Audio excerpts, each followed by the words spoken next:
What's going on, people? Welcome to the Monday edition here on WTF Nation Radio. I'm your host, Redleg. I have things in my ears that allow me to hear you. Bobby's here.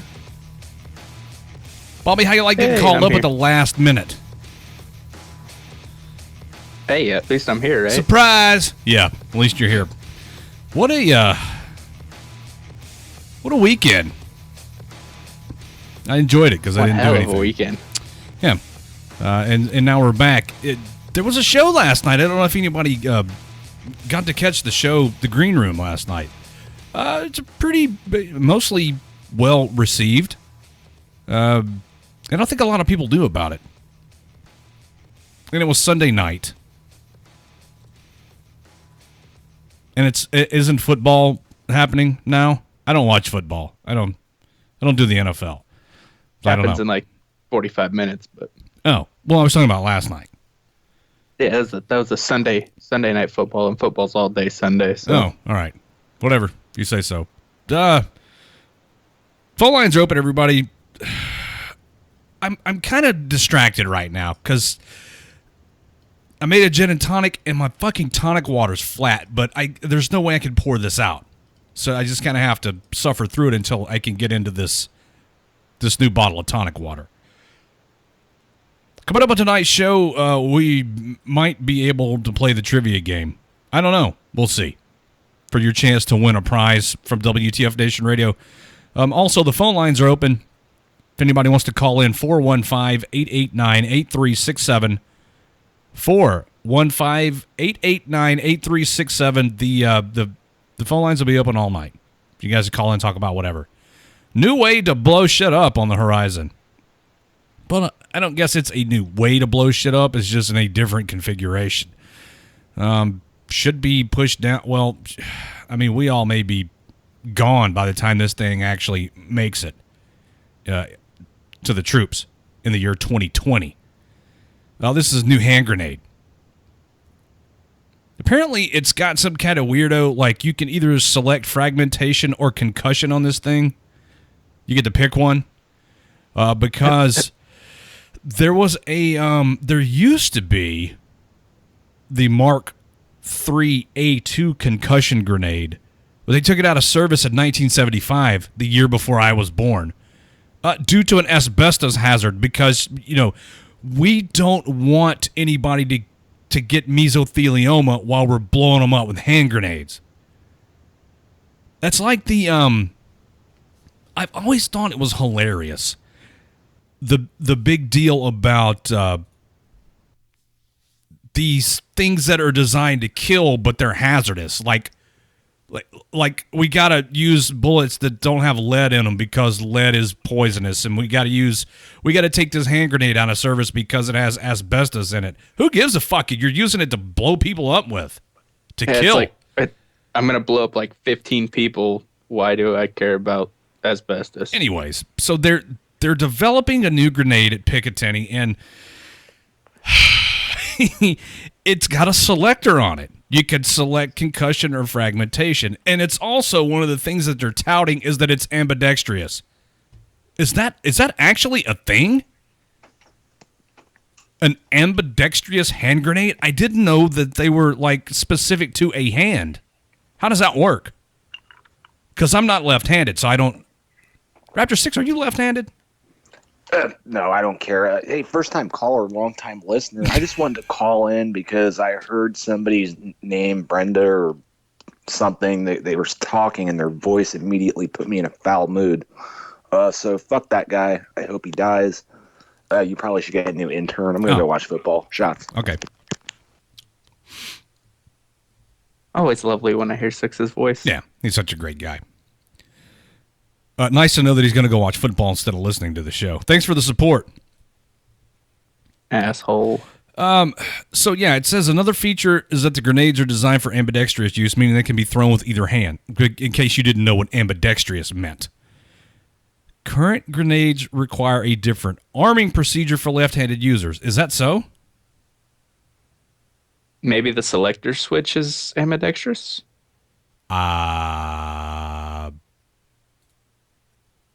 No, it's not a switch, dude.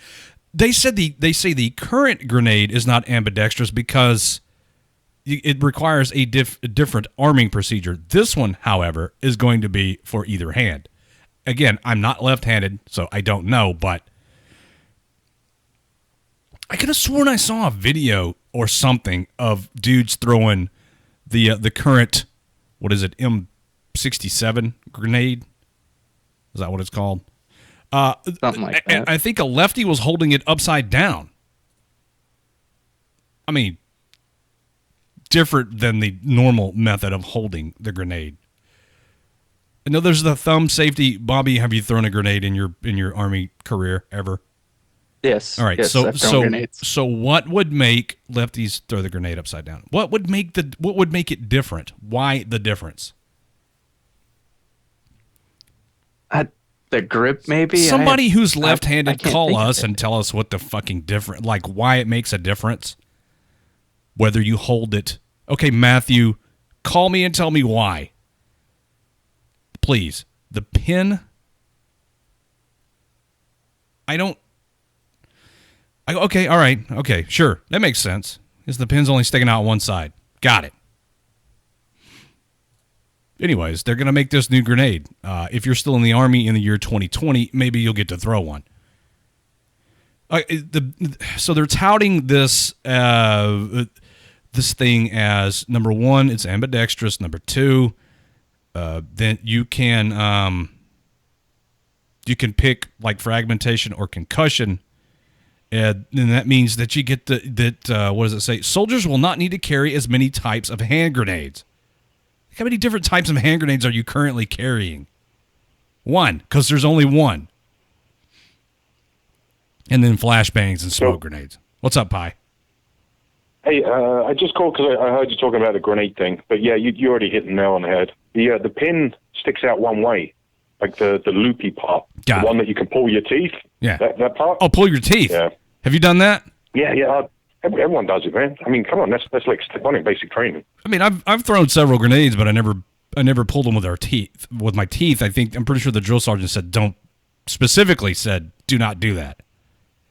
Oh, you may have had a pug drill sergeant. Reserve drill sergeants. Yeah. WTF Nation Radio, you're on the air. Who's this? What's going on, Red Leg? It's Mikey. Hey, man. Hey, so the left-handed grenade, though, right? Because the pull pin is going to be on the inside when you're throwing it with your right, and you got to flip it over upside down so that it's still on the inside, so you can grab it with your right. That makes sense. So you don't have to reach over the top of the grenade and pull all weird and blow yourself up. Yep. All right, I get it now. I mean, these are things I don't think about because I'm right-handed, and it's like the whole now I have seen left-handed shooters before get a bunch of brass in the face. That's gotta suck. But yeah. Hey, wait a minute. Hey, some people are calling bullshit on you, Pi, in the Facebook live chat. It says nobody pulls a pin with their teeth. They show it in Hollywood all the time. That shit has to be fucking true. You guys don't know what the fuck you're talking Right? about. They can't put it in the movies if it's not true.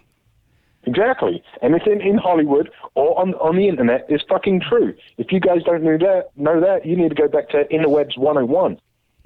So the picture of this grenade, it's spherical, like pretty much like the current grenade is. But you know how the fuse screws down and it's got the what's the proper term for the fucking spoon? The spoon. All right, I'm sure there's like a military technical term for it, and it's got an NSN and all kinds of shit. Spoon, comma, handle, comma, fly off, comma, throw away. Right, right. Handle, comma, safety, comma, let it go, and it blows up. One each. That thing in the picture that I'm looking at, that is missing. And it looks like it has a deal on top that you would put your thumb on, like a spring-loaded thing. And the pin, since it's not, there's not that like rectangular profile up on the top that puts the pin on one side or the other, and this thing is just round. You can pull it with either hand. And I'm assuming that you just throw the motherfucker, and this spring-loaded thing pops up and lights the fuse. I mean, I'm no expert on grenades, but I did qualify expert with grenade every time I went. So it's not that hard. I mean, you think just you're a throw the special thing at kind the of fucking stupid. target. right. I mean, you really gotta be stupid to like bolo on a grenade qualification. Well, I mean, because you the whole see thing that is video the whole that thing was is you going got to get it. around? The whole thing is you got to just kind of get it close. Yeah, I've seen that video. Or you just don't have your grenade. Yeah, Right. because you lost it somewhere, Yeah. drill sergeant. You know what, You dude? just had to get it over the wall. I have seen that video a couple of times. That whole thing looks set up to me. And it isn't. If you look at the full video, you can actually, the drill sergeant who's recording it, he actually turns the phone on himself, and he starts berating this fucking kid. It's fucking, like, to see the full video and the drill sergeant looking and speaking on camera, he berates the fuck out of the kid, and it's fucking ridiculous to tell you the truth. I mean, it's funny from the normal video that gets thrown around, but the full version, that drill sergeant needs a kick in the fucking teeth. Oh, because the drill sergeant's an asswipe? Yeah, I mean, there's a difference between, getting on the kid because he fucked up and shit, but blatantly belittling the fuck out of him because you're recording yourself, that goes a bit too far in my book. Oh, so the drill sergeant was showing out for the camera. Got it. Pretty much, yeah. So just, I guess this is the next generation of hand grenade that you could pick. Do you want shrapnel or do you want just concussion? I'll go shrapnel, please, sir. Well, either holes in them or scramble their insides. Pick one. Holes in them. Or both. Okay. So Is there a both button on that? moving on from I mean, I think you kind of get both with the shrapnel setting, the fragmentation setting. Yes, Yeah, I mean, it is a gender neutral grenade. It's non-discriminatory. It does one thing. It kills or maims or whatever. But It does two things. But it does. It's environmentally friendly, and you're not going to get cancer from it. And yes, it is gluten free. Well, that's good to know. Just before I die, I'm not getting cancer. Well, yeah, because they took the old concussion grenade out because it had asbestos in it. And people, you don't want mesothelioma from your hand grenades. God forbid. I know we're Yeah, I trying mean, to kill you, but no asbestos, you're good. Right. I'm thinking about dying here and trying not to bleed out. The last thing I want to worry about is having cancer or asbestos poisoning. These are vegan hand grenades. Okay. I like that. All right, I'm going to move on past the fucking hand grenades. I want to know what pickaninnies have to do with hand grenades. Jim. What? Who said anything? Listen, dude. I said Picatinny Arsenal. Oh, okay. I'm sorry. What? Fancy meeting you here, Jim. What's up? Glad you're here. It's called a safety lever. Safety? Is it a safety lever? Yeah, it's held in place by the safety clip, not the safety magazine. Got it. Spoon, comma, safety lever. Sure. Cruelty-free, free range, 100% organic, free range hand grenades. Yes, it's very important. You go to your nearest Whole Foods and get one.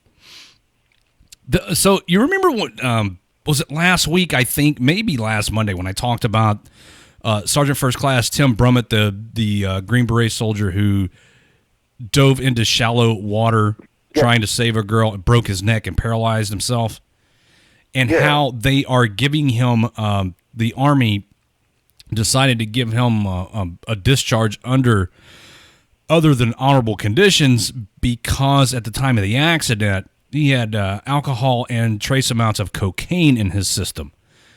Yep. The Army's taking another look at this thing. I heard about this. Yeah, the head of the U.S. Army Special Operations Command has requested that the Army reconsider an adverse discharge of this guy. Lieutenant General Kenneth Tovo has called for a review of Sergeant Brummett's case, and I think the number one issue here is that this guy, it's I'm sure it's an issue of honor, but when we looked at the story initially, he'd been asking for help with his substance abuse problems. And he even stated, and there's an extremely lengthy article on the Daily Beast about this, but he'd been asking for help and was even in an Air Force substance abuse program, and says that his chain of command kept pulling him out of the program for this and that, and so he didn't even get to complete that substance abuse program. So the concern here is that the medical cost, or the costs involved with the medical treatment is going to be outrageous, and if he does not get an honorable discharge, then he's responsible for all the costs incurred for this medical treatment. Yeah, I think on a part of the whenever you get fucked up when you're in the service, part of the accident form, whatever form that number that is, there's a section on there that says, did it happen in the line of duty? And generally speaking, if you get in a car wreck and you're wearing your seatbelt and you've generally done everything okay, correct, they tick yes. But I guess because he had cocaine specifically in his system, they tick no, which fucks him out of all of his medical benefits. Well, yeah, I mean, they're saying that that the substances, the illegal and mind-altering substances, blah, blah, blah, that were in his system at the time of the incident impaired his ability, his judgment, to the point that somebody else in these circumstances that were not under the influence of or had these substances in their system would not have done the same thing. Therefore, he was negligent in doing this because he was impaired, and now he's fucked, for lack of a better descriptive term. I'll go with that. It's kind of his chain of command all the way up is sticking up for him, though. It's kind of a cop-out on the Army's part, especially since there are claims and statements that the reason he was abusing substances was because of PTSD that had kind of gone unchecked. Right. So then that kind of puts the ball back in the Army's court. But big Army, man, I mean, how do you fight him? He's got a lieutenant general that's bucking for him, but at least he's asking for a review. That's good. Yeah, at least the review process is going all the way up as far as the boss saying, hey, you need to take a look another look at this dude's case. I mean, 9 times out of 10, that shit don't happen. Well, I mean, think about who's asking for this. General Tovo. I mean, he's the type of dude that usually gets what he asks for. So I think they probably will take another look at it. And given the fact that it's received, I mean, think about it. Excuse me. The attention that this has been getting, and the Army's going to do some damage control, and I think they're probably going to change the status of this dude's discharge. So, I mean, good for him. Yeah. I mean, it'd be different if he was just out fucking off and he dove into the water with the intentions of saving a drowning girl. It's not like he was just out being an idiot. Right. So good for him, and good for General Tovo. And I'm trying to make another drink. That's why I look distracted over here. Just mixed drinks and radio. I don't have beer tonight. Mixing drinks on the air. Fuck me. First world problems. Yeah. You guys want to call in? The phone lines are open. 415-889-8367. 415-88-WTFNR as I pour another couple of ounces of gin here. And I'm going to jump off and free up this line, and I'll give you a call back in a second. All right, Pi. Thank you. Thanks. All right. What am I making? Gin and tonic. I mean, it's not really that difficult of a drink to make unless you're distracted by a bunch of other crap. Like radio? Yeah, like radio and talking to people. I mean, I just want to drink. Is that too much to ask? I want to drink and not have to do radio. Before I started the show, That's exactly what I was doing. I was sitting here having a drink, listening to music. And then this whole radio thing came up, and I was like, well, I got to do this. Just drink a lot during the radio. I do. I usually do, but I didn't want to do radio. It means I have to talk and think. I could just listen to music and be dumb and, maybe do some other things. So let's hope Sergeant Brummett gets the care he needs. And let's go to the phones here. WTF Nation Radio, you're on the air. Hey, Red Leg, it's D-Max. Hey, D-Max. Hey, so I know you were former SRT and everything like that. Yes. So earlier on Pi's show today, we were talking about the circumstance with the off-duty police officer in the mall. Yeah, good for him. And wondering what we think about the scenario of how that unfolded and whether he was justified. Pi was in on the idea. We couldn't really come to a conclusion of whether he on his bounds. So I was wondering what your opinion was. All right, and now I'll be honest and tell you that I don't know all the details of the story. I've just seen the headlines.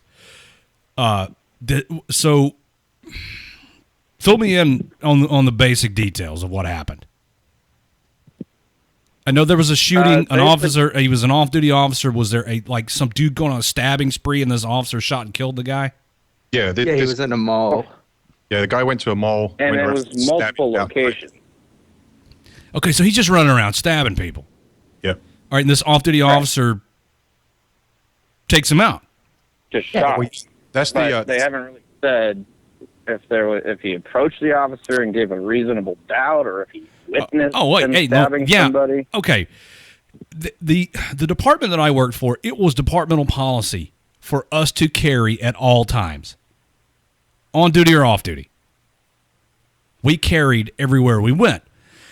Now, just because you're not on duty doesn't mean you're not a police officer. That's something that some people don't understand. You retain your law enforcement powers while you're off duty, and you're expected to take action if something happens, something like this. So, he was, if in fact he had cause to believe that this person was the one that was committing the stabbings. Let me just pose a scenario here. Okay, he sees the dude with the knife. The guy's running around stabbing people. Yeah, shoot to kill. Or, well, I mean, you always shoot to kill. You don't shoot to maim.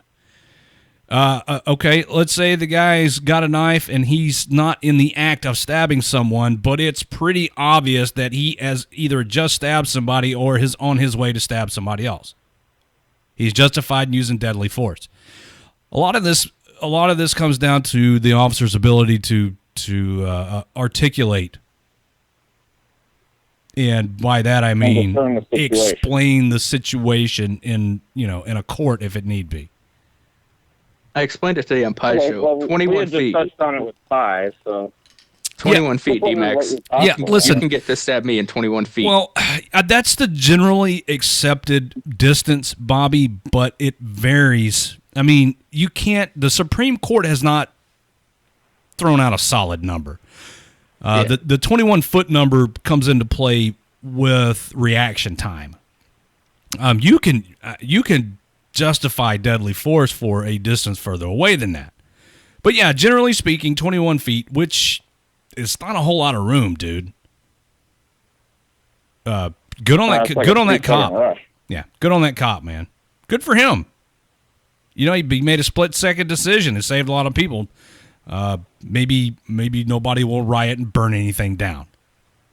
It's not like he had other uses of force on him. He's not carrying a taser and a baton and pepper spray while he's off duty. Yeah, any shoot him. Any police officer who would choose to pull out a less lethal option against somebody armed with a knife is crazy. Shoot that motherfucker. all right. Well, thank you, Red Leg. That settled it. All right, D-Max, thanks for calling in. I like sober D-Max. Yeah, we're close. Go get drunk. I know you're going to. Later, dude. All right, later. Look at D-Max. He's no. You know what, man? Sober D-Max is a rarity. We never get to hear him. It's always fucking shit-faced hammered D-Max when he calls in. Yeah, man. I had one situation where it was myself and two other officers versus a dude with a knife. We knew what we were going into. We were not like caught off guard. We went into a house where a guy was in a room, so we had him contained. The guy had a knife. He threatened somebody with it. We were met on the street and told that the dude was an EDP, emotionally disturbed person, and that he was in the bedroom with the knife. So we went in and we were able to disarm him and take him into custody without using deadly force. But I had that option. The other two officers were the ones who took him down. After basically what we did was we gassed the room and pulled the door closed and just waited. I had the lethal option in my hands the whole time. I told those guys, listen, if he makes a move towards you, I'm shooting, so get out of the way. Fortunately, I didn't have to shoot the guy, and we took him into custody and took him to jail, charged him, but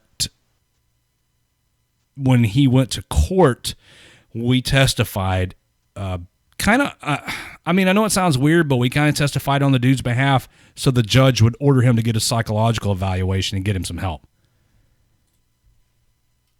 That was how the whole thing went down. Yeah, that's good on you. We weren't out to just listen, man. Anybody who thinks that I went to work as a cop night after night with the intention of pulling my pistol out and blowing people away, that's not how police work goes down, dude. And it's unfortunate that in the news media, that's how cops are being portrayed anymore. Let me go to the phones here.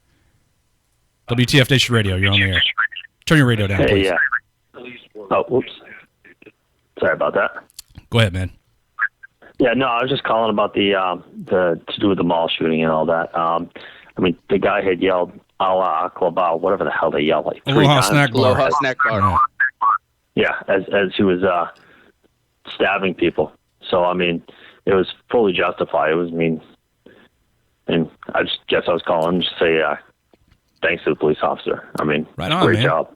He, by all accounts, he saved people's lives by his actions, and good on him. Oh, most definitely.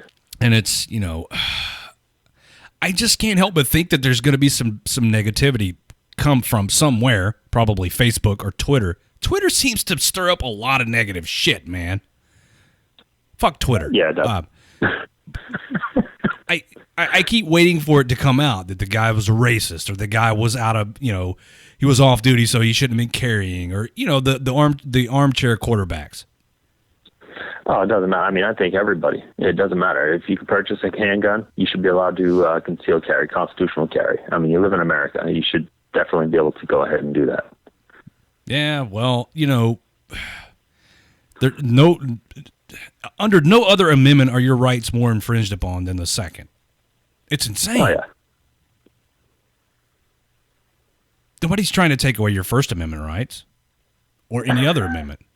Fourth Amendment, forget about it. That's what law enforcement's built on, the Fourth Amendment. Yeah. Well, yeah, good on him, man. Thanks for calling in too, by the way, and offering up your opinion because I want to know, man. I don't think there's going to be too many people that are going to call this show and say that the dude was wrong. And if that's what you want to say, if you want to call up and say that, you're more than welcome to. We can discuss things civilly on Mondays, mostly. Sometimes. Don't call in here like a retard. Exactly. Be able to make a point, dude. But and not you. No, you made your point. No. But don't call in here and start spouting off all stupid. And that has happened a couple times before, but mostly not. If people don't agree with me, we can usually have a decent conversation, and people that do agree with me, the same. Yeah, most definitely. Anyway, I've seen you get fired up a couple times. Yeah, Yeah, it happens. Thanks, bro. Thanks for calling in. No problem. All right, dude. Bye. Yeah. Yes, James, I do talk. I'm civil, mostly. There have been a couple of instances, one kind of recent, where somebody was in the Facebook live chat trying to give me a ration of shit about something, but couldn't back it up, and would not call the show to debate with me, why they were right and I was wrong. So, Not even going to say the name because I know it gets under your skin. So she never called. And I haven't seen her back here since. Or whatever. 415-889-8367 is the number if you'd like to call in. 415-88-WTFNR. There's football on tonight, right? Who's playing? Not that I watch football, but that may be something that somebody's interested in. The Bears and the Eagles are playing. Okay. Sweet. Benjamin wants to know how I feel about women in active combat roles. Son of a bitch. This is a topic. Benjamin may be new. This is a topic that we have beaten to death, and I have my opinions. I don't know that I want to rehash this over and over and over, but if they can do the job, let them do it. If they meet the standard, if the standard is not altered to suit them, the ladies, or anybody else for that matter, if they can do it, let them do it. Who cares? There's always different arguments that are thrown up about maybe the potential for logistical problems, or what about Shark Week and so on and so forth. Whatever, dude. And I will tell you personally, and this, a lot of times people think I'm misogynistic for this statement. I'm glad I didn't serve with any females. I don't think I could have dealt with it. I don't think I could have handled it. I've been married 3 times. Now I'm currently married to the lovely Mrs. Redleg, and we've been together for over a decade. But dude, I could not imagine working with females because I've never really had a job. There were a couple on the police department, and I guess they were okay. I couldn't imagine being in the Army with females. And ladies, I'm sorry if that offends you. I couldn't do it. Could not do it, man. Get so much drama, man. And again, like I said, I know that sounds misogynistic, but I'm not about the drama anywhere. And the ladies love it. You'll have a couple here and there drama queens, but most of them are pretty much just down to earth, ready to train. But you do have your one or two that it's drama 24/7. Yeah, but there's dudes like that too, right? Oh yeah. Yeah, but if a dude starts drama, like you take him around the corner of the building, and you beat the fuck out of him, or whatever, or he beats the fuck out of you. But you can't take a chick around behind the barracks and kick her ass.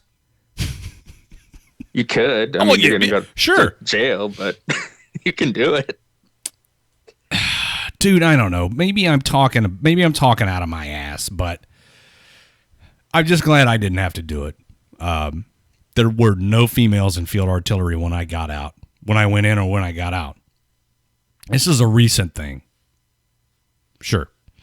Nicole says I could take the chicks around behind the barracks and beat them up. Nicole, I like to beat you up. Giggity. Look at Nicole. Here's good news, everybody. Before you don't re-enlist, the Army has reinstated the selective retention bonus program. Did you know that it was temporarily suspended? In August, the Army suspended the SRB program for the first time since 2006. Officials expected at the time that the suspension would last through September 30th. MilPer 16-263, released Thursday, reinstates the SRB program beginning October 1st. So everybody go see your unit retention NCO. They ran out of money. They did, yeah. I remember when I was still in, my last position was the battalion retention NCO. And being in special operations, it didn't really affect us per se. But all the, I guess, non-mattering MOSs, for lack of better words, didn't get shit as bonuses. Like, not a damn thing. The highest bonus I ever gave away, $125,000. Holy fuck. 6-year reenlistment. Jesus. Yeah. I need some of that. Oh shit! When I went to basic training, all the reserve and National Guard dudes were getting like $12,000 bonuses, and I'm like, got a high five. All right. So I got goaded into, I guess, moving on, filing for VA disability compensation. Somebody finally made me do it because of my, feet and stuff. So, I got this paperwork to sign, and I'm going to sign it and send it back and maybe get some money. I don't know. I've been reluctant to do it for a long time because I didn't feel like I deserved it. But fortunately, this person that I've been talking to has kind of just basically said, do it. Can't argue. Do it and stop being an idiot. Yeah, man, you served. Stop being a pussy and put your fucking paperwork in and wait to hear from the VA like the rest of us motherfuckers. At Chris, it was not Mrs. Redleg, believe it or not. It was somebody else who's kind of forced me into doing it. So I'm going to do it. To railroad your conversation, Peter Muniz? Muniz? Is at the hospital waiting on his first baby to be born. Oh, I see that. Yeah. Muniz. Waiting on your baby if you're listening to this show. Waiting on our first baby. What? Yeah. You know what's funny is that old GI's grandchild was it yesterday or today? Old GI has a grandbaby now. Oh, damn. So many Shots. babies. Yeah, shots for all the new babies. Old GI says that baby was over 9 pounds. That's a biggin. Oh, shit. Fucking whopper. Well, at least Peter's bringing the kid into the world properly, listening to WTF Nation Radio. Right on. What you going to name it? Yeah. Name it Redleg. Is it a he or she? Doesn't matter. Name it Redleg. Yeah, well, if it's a guy, name it Redleg. If it's a girl, name it Bobby. All right. So Why Not says I can tell Thanks, everybody it was her who's forcing me to do the VA shit, and then she says fucking sign that shit. I guess I gotta do it. Fuck with Why Not, man. She'll whoop your ass. Yeah. All right. Peter says it's a girl. Nicole says there's no coming back from a 9-pound baby. That's something that somebody else said in the fucking in the live chat, WTFNationRadio.com live chat, that's gonna ruin somebody's vagina. Ouch. There's no coming back for Nicole. Nicole, do you have children? Nicole, do you have kids? Let's wait on her answer. Everybody wait on Nicole's answer. If Nicole has kids. Waiting on you, Nicole. Show will not continue without you, Nicole. Right. Answer my question or the show stops. I'm not kidding. I'll just mix up another drink and sit here and look at D-Max on camera. With his, Gonna say we have a lot of alcohol. With his Star Wars shit on. Oh, she has one. All right. You want another one? Oh, C-section. Great. Love me some Nicole. I gotta finish this drink, guys. The baby's name, I believe, was Leilana. Oh, right on.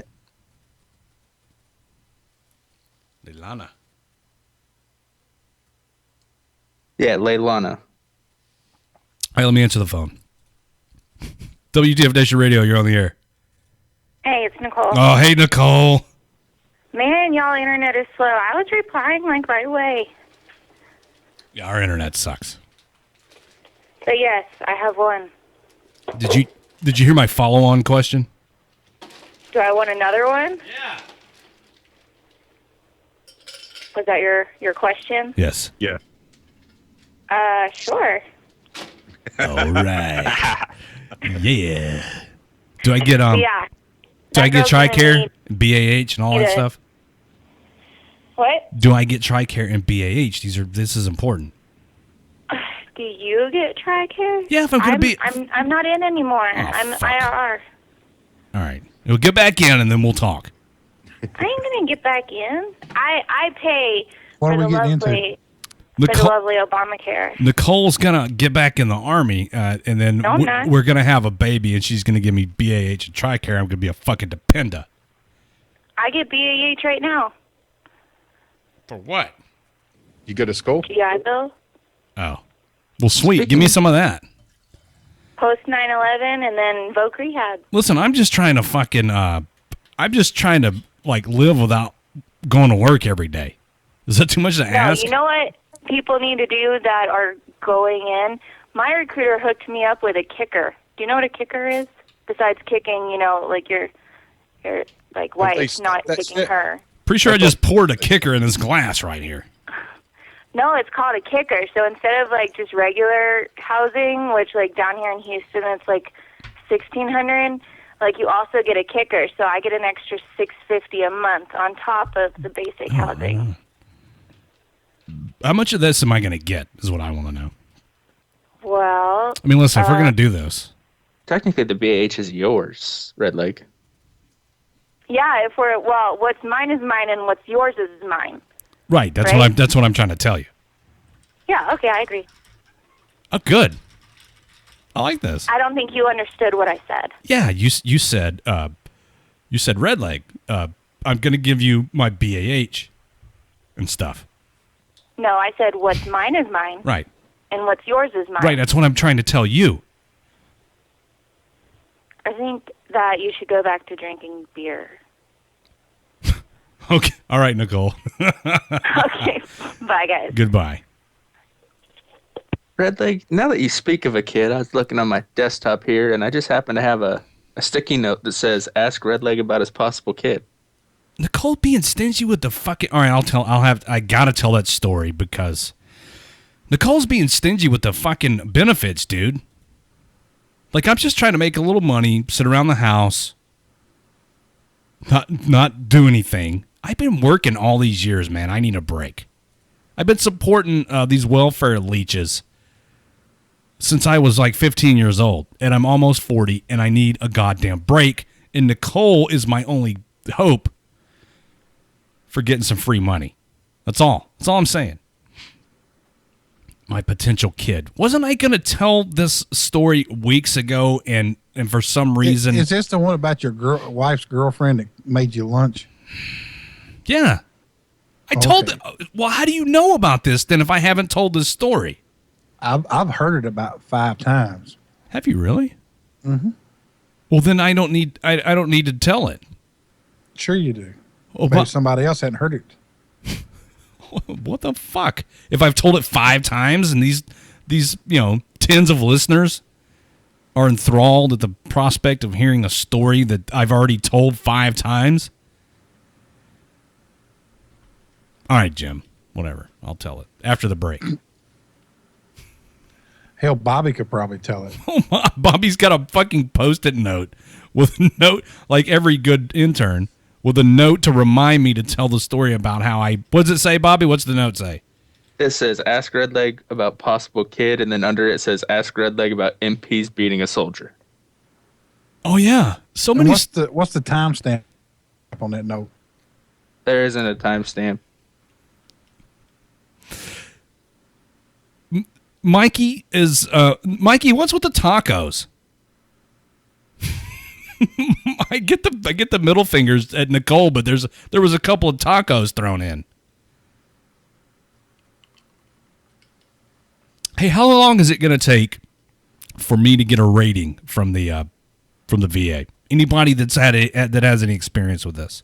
I'm waiting right now, and I still haven't got mine. It's been a month and a half. Oh, a month and a half. I'm okay with. You're going to wait for about a year. I mean, that's not bad either. I mean, hey, listen. What if they make it retroactive to like when I got out of the Army? No, they'll only make it retroactive to the point you put in the claim. That's bullshit. I've been fucked up for all these years. You should have put it back in all them years ago. Well, I want to go back. I want to redo. I want to go back to. Don't laugh at me, dude. Shut up. I want to go back to the year 1994 when I graduated from high school and joined the Army. There's a whole bunch of shit I want to do different.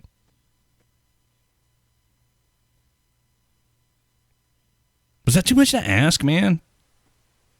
To go back to... I was created in 1994, Red Lake. Right, okay, all right. Holy shit.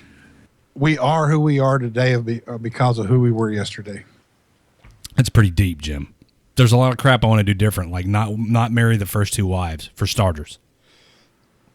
Yeah, but, that changes everything. Yeah, Once you went down a different fork, it would change everything. Good. Everything... You might not be with the woman you're with now. Exactly. If you didn't marry them, you might have not met Mrs. Red Lake. But everything up until that point has sucked. So, well, I mean... now you're getting, rewarded for the punishment you had taken. Is that a fact?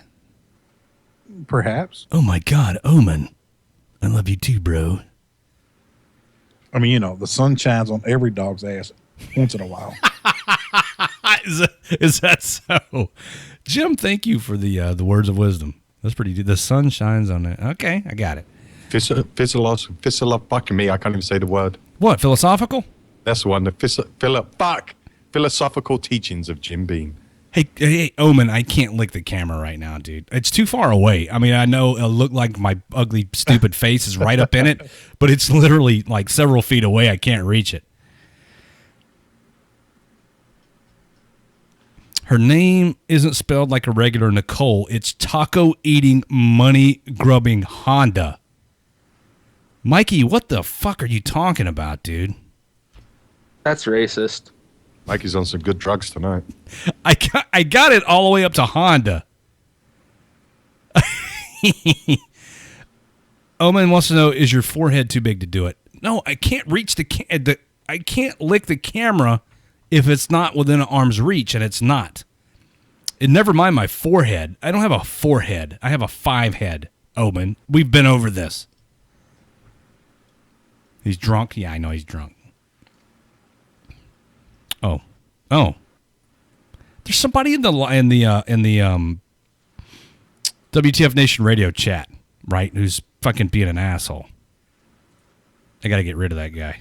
Is that the fuck you sir guy? What a dick, right? Oh, he's a douche. What an asswipe. I can't tolerate that kind of abuse. All right, so coming up after the break, I will tell the what story, Bobby? Stories? Yes. How a drill sergeant got you pregnant. How a drill sergeant got me pregnant? Or something. That'd be a good story, too. Something like that. Your possible kid and then some soldier getting his ass kicked by the MPs. Okay, all right. So possible kid and soldier getting his ass kicked by the MPs. Coming up after the break in 10 minutes. The break starts in 10 minutes. I'm just trying to fill up space here. And drink gin and tonics. And Red Lake. Yes.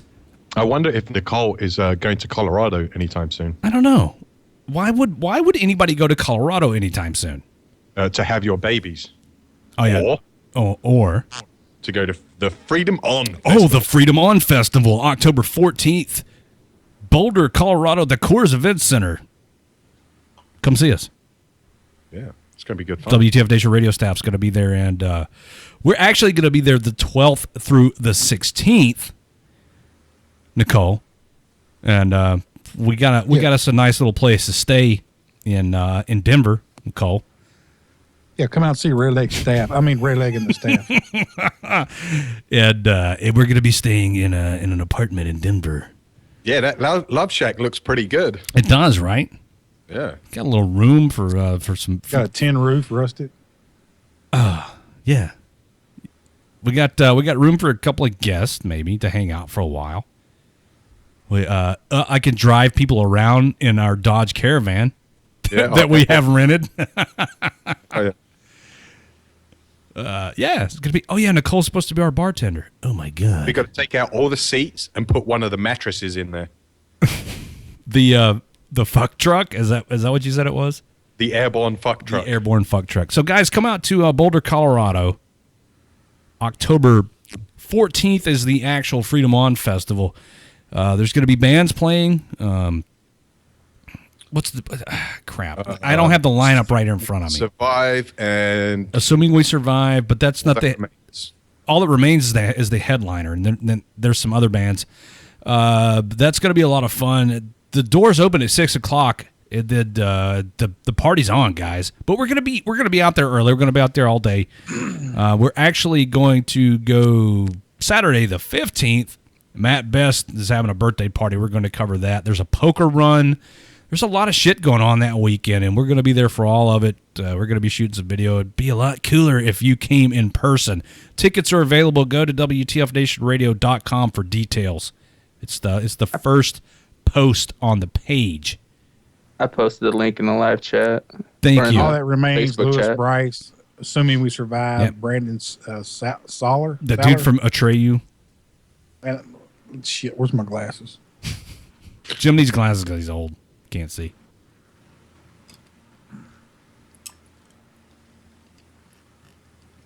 Come and hang out. There are some people I know that are going for sure. There is what's the thing called on Facebook? Event. It's on WTF Nation Radio. Hey, look over on the left side of your page, everybody, and click on events. It's in there. Information, and let us know if you're going, because I want to meet everybody, like from the WTF Nation that goes. We'll take selfies and give hugs, and Nicole's going to get knocked up and stuff. It's going to be a good time. Pie's going to get naked. Yeah, I am. Yeah. I have this habit of getting like shit-faced hammered and then like running around naked. The clothes come off. Yeah, I don't know why. I mean, that's unfortunate because Pie's kind of gross, but it's gonna happen. Better than no nudity. He's got a dad bod. It's all right. Whatever. He's earned it. Got circles all over him. Been touched by 10-foot poles. I mean, at least people will touch you with 10-foot poles. Yeah, it's better than just pissing on me. Yeah. Peter says it's a long way from Maine. There's planes that fly all over the U.S. all the time. That's how I'm getting there. Airplane. Ain't that them things that they just fucking invented last week? Yeah. Yeah, turns out you can drive, like, there's probably a place that's fairly close to you. You can drive there, and, like, you get out of your car and you walk in this building, and you give them money, and then they give you a piece of paper that lets you get on one of these things, and you get in it, right, and it goes fast and goes in the air and lands at a different place, and you get out, and there you are at the fucking Freedom On Festival. Wow. They should have invented them things, like, years ago. That's how I'm going to do it.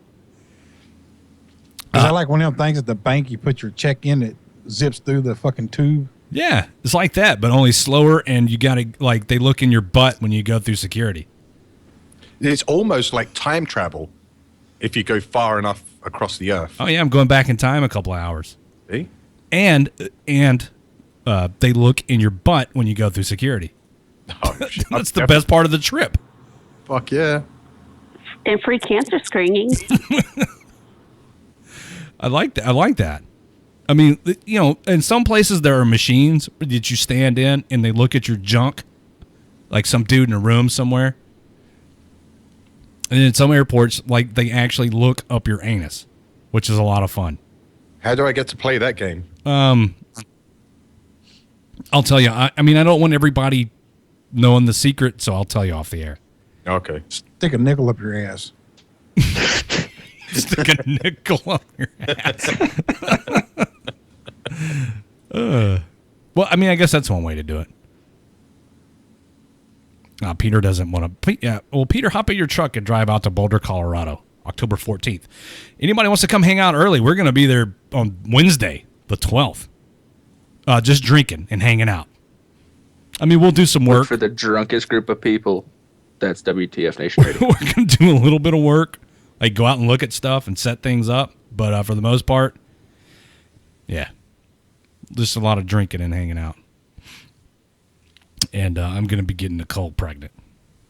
I'm really looking. Almost get kicked out of this event, right? I'm really looking forward to that. That's going to be the highlight of the trip. That and baby hugging naked pie. Hell yeah. Oh yeah. All right, let's take this break. We come back. We're gonna do. Hey, Raptor Mom, is the Mini Raptor around? Can we do this?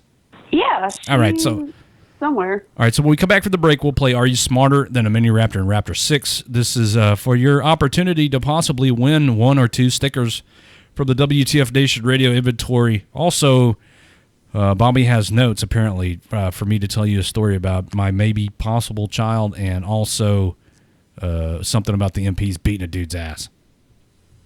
If I remember correctly, is that right? Yeah, that sounds about right.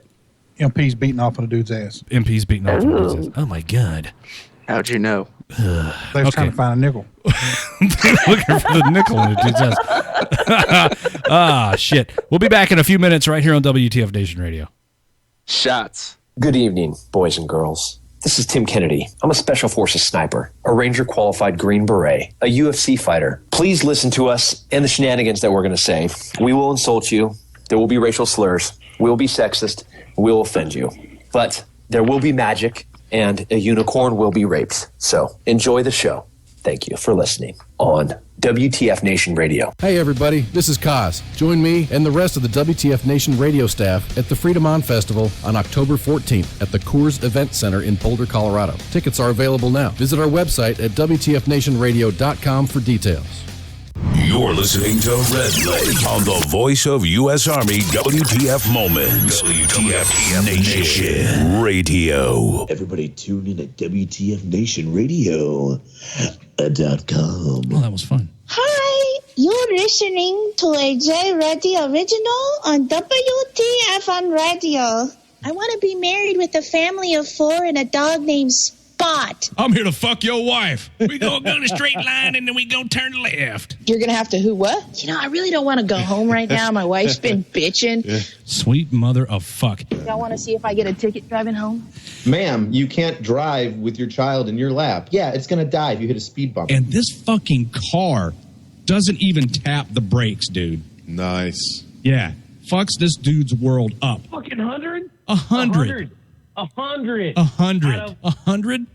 100. Did somebody in your family point these things out to you and say, hey, you're kind of being a dick? Listen, and I want you to listen real fucking close to me right now, okay? I'm gonna talk like this on purpose so it fucks with you. Is that what I taught you? Is that what I taught you? No. Say no. Okay, yeah, good. No, it wasn't, was it? I just want to state for the record that I am completely innocent in all these mishaps. That is not a vibrator, folks. Let me just clear that up. Well, I'm not going to lie. I couldn't understand a word that you said, so I'm assuming that you got somebody else's dick in your mouth. Hey, I can make you some. I can make some chocolate minty dicks Make some chocolate minty dicks. Because it's like you got a big black dick in your hands, and they're just like, oh, shit. Man, I see way too much dick on here. Imminent nudity inbound. Are you going to send me a dick pic? Raptor Mom loves the dick pic. Go ahead and send them, boys. Oh, wow. Send Raptor Mom the dick pics. I'm not going to guarantee or not that they may or may not end up on Facebook. Now the inbox is going to be full of dicks, I'll never be able to look at it again. I don't even like to look at my own dick. Not enough dick to go around. What shall I do? I wish Tater was here, man. He would learn a lot. I may not help Tater learn things, but I can help force feed him some knowledge. The force feed tastes a lot like dick. You say he's 19 and likes the D? Make sure you slide your dick into your girl real smooth. Oh, yeah. A little bit of butter on it. All right. Okay. Beyonce on his bitch. Good. David can eat several dicks and start a shotgun. And I don't suck somehow. Run style, you're a bunch of dickheads. These guys could break me with their ball sack. There's a ribbon for that, I think. You're bumping dickheads. Cocks, not Glocks. Having red leg behind you may be better than having a strap on behind you. You know, I could have gotten free strap-ons at University of Texas the other day. You know the stunt cocks in porns that like shoot like ridiculous amounts of fake semen? Fucking smear it on your body and eat it off. I don't care. It's just so good. Ugh. I had half a throat full of pizza rolls and a half full of mouth full of cum. Let me make it simple, Diego. This is some BDSM. I'm going to tie you up for sexual pleasures, and you're going to like it. Oh! Hey, Pig Vomit. Hey, what's up, Red Leg? Hey, Raptor 6, how are you? I'm convinced the people that come up with these Olympic opening ceremonies are fucking on acid. No, I want you to be the little bitch that gets hoisted up and then slices Red Leg's jugular with the skates. Can you see 400-pound women rocking Daisy Dukes and fucking tank tops? I want Red Leg be the little bitch that gets hoisted up, a blade slice to the throat involved. You can call it whatever you want, but the routine has to involve you getting hoisted up or tripping. I don't know. Maybe even Achilles tendon. I don't care. Surely there's a 200-pound Dependa somewhere that they could practice lifting. Or lady boys. Or boy ladies. I'm not being misogynistic. Raptor 7 might be. I can't speak for him. Oh, I am. Fucking, God, you can't get much lower than that. Yeah, we've been trying to call these sluts for a long time. Oh, yeah, these chicks are bitches. Real bitches. They're kind of cunts. They're for real cunts. Purple dependopotamus with a stork device, meaning you got fucked by somebody who was active duty while you were in training, and you got pregnant by them. I got raped. Ugh. Dude, it makes me feel bad. Breaking news. This is the only rapist ever on the fucking planet. They were ripping him apart for the majority of it. Oh, my God. Is that your tape? No, it ain't. It's smooth. Yeah. Oh, my God. $5, motherfucker. I need 2 contestants to play Are You Smarter Than a Mini Raptor and Raptor 6. You'll never win. But I think I should tell everybody that in the history of this game, the WTF Nation radio crew, that is Raptor 6 and the Mini Raptor, have never, not one time, been shut out by either of the contestants. And I still shut these bitches out. Army Rat Wife. Army Vet Wife is going to play. Raptor 6, how you feel about that? Yeah, she sounds pretty stupid, so I'm cool with it. All right, we need one more contestant. WTF Nation radio, who's this? That was me. It was Dave. It's who? Dave. Dave's not here, man. Stupid name. Dave. All right, Dave. I suck. The first category is What Am I? Here are your clues. Let me see. Ooh, see-through hand. Ooh. Ah. Ooh. Ah. Hockey. Yes, very good. How did you know that? Oh, Mini Raptor. Mini Raptor. Oh, I love hockey. Tater. Fuck off. Fuck you. Army Vet Wife, where were you on that one? Somebody lit me on fire. $5, motherfucker. So, who is this? Tara. Hey, how's it going? Oh, my God, it's a lady. Did you call in to play? I kind of want to get inside your head for a minute, if I may. Are you stupid? Yes, I am. Oh, good. Suck it, idiots. You're a shitty human being. I know. Wow. Just wow. I have more stickers than her. You get nothing. You guys have blue falcons? That's 13. $5, motherfucker. Can I go on a date with the caller, the one with boobs? Go suck it. You bonus points if your ass looks as good as the chick in the Be My Whoopee video. Mom, quit farting. No, the day we have to give out too is the day I'm going to Yeah, apparently last night I wanted to make hot chocolate to keep the squirrels away. Everybody's a gangster until it's time to do gangster shit. Jay Reddy says he's eating an Obama sub right now. Malika Shabazz, Al Baghdadi. I like that. It's not as ethnic as it sounds. You think Obama gives a fuck? Down with the government. I called the White House the other night.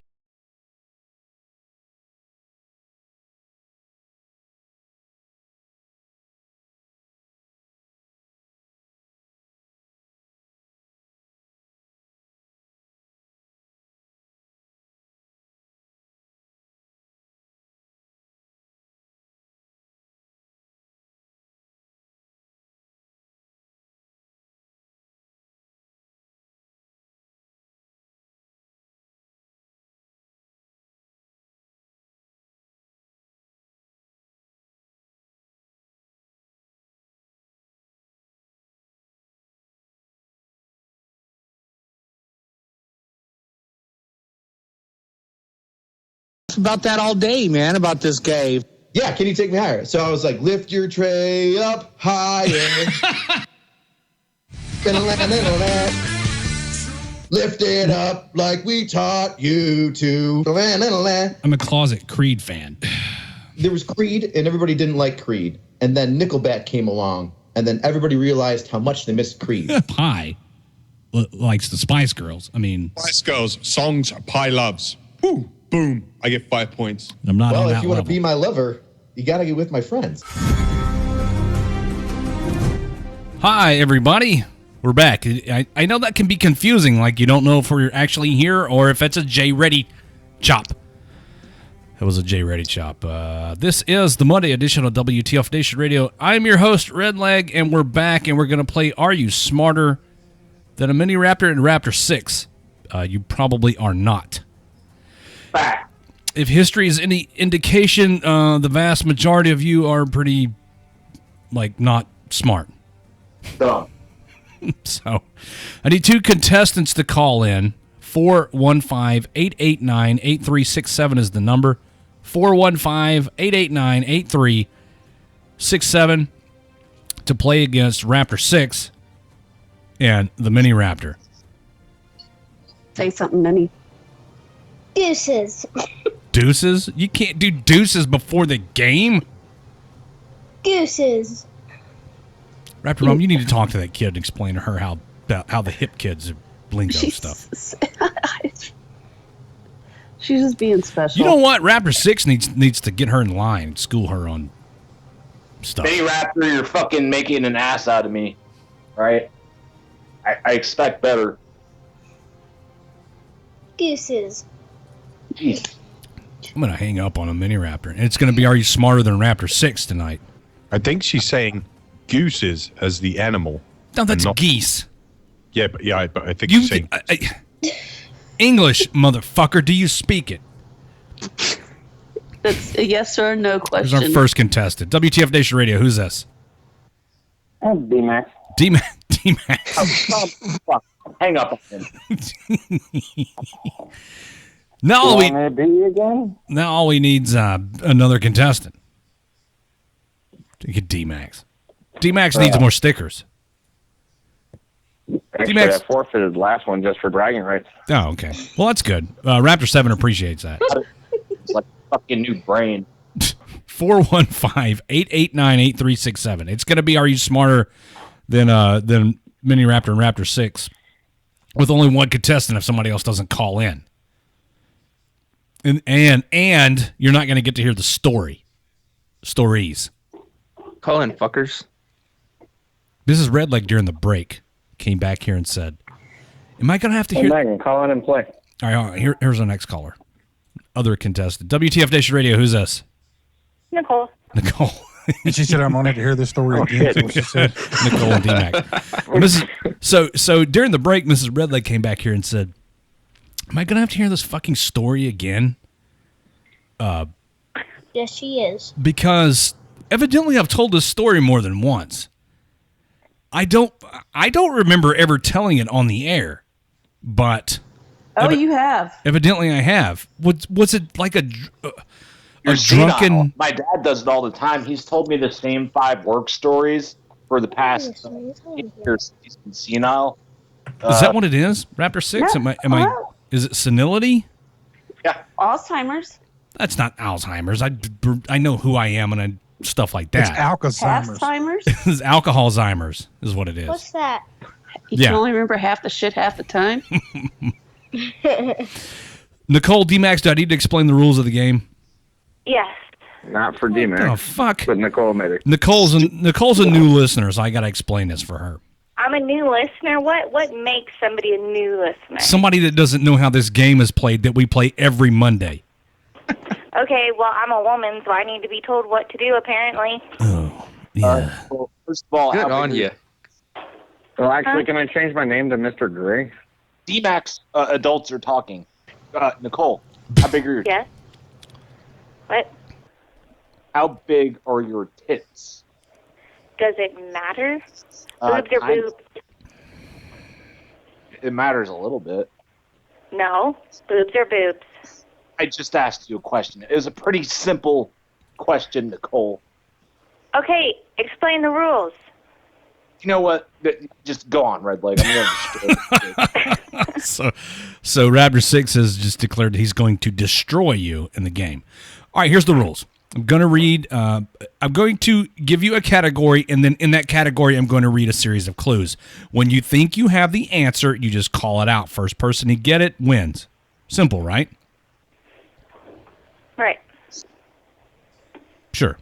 Sounds simple until I start reading clues and you start sweating and you freak out because you're playing against Raptor 6 and an 9-year-old. I'm sorry. You better get that We right. all know She just how had a good birthday. I am at Drink That Tune. All right. Yeah, you suck at Drink That Tune. That's true. All right. Here's the first category. Who am I? Here are your clues. I am an animated movie character. Mickey Mouse. I'm a big, ugly recluse, but lovable. Recluse, but lovable. Hunchback of Notre Dame. I'm feared by all people in the land of Duloc. Duloc? What is Duloc? I don't know.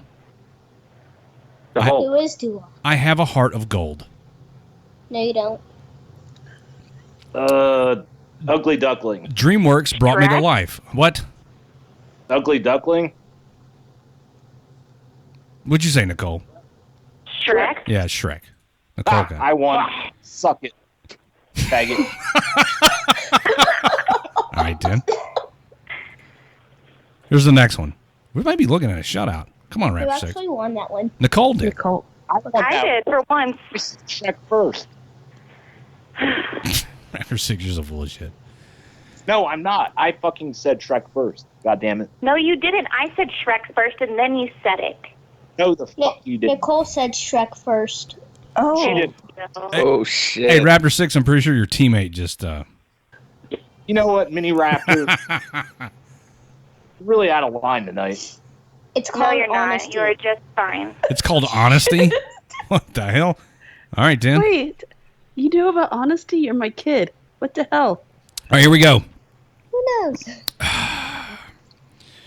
Raptor 6, Mini Raptor, I'm going to need you guys to get it together here. I'm still debating the first question, but Nicole's at it first. I think We'll get it on the replay. All right, the category is What Am I? Here are your clues. Turtles. I am a piece of clothing. pants, Yes. shorts, Bra. Nicole got it. It was a bra. Oh What? my god. History has been made. I got to go listen to the replay, dude. You know what? I don't like this.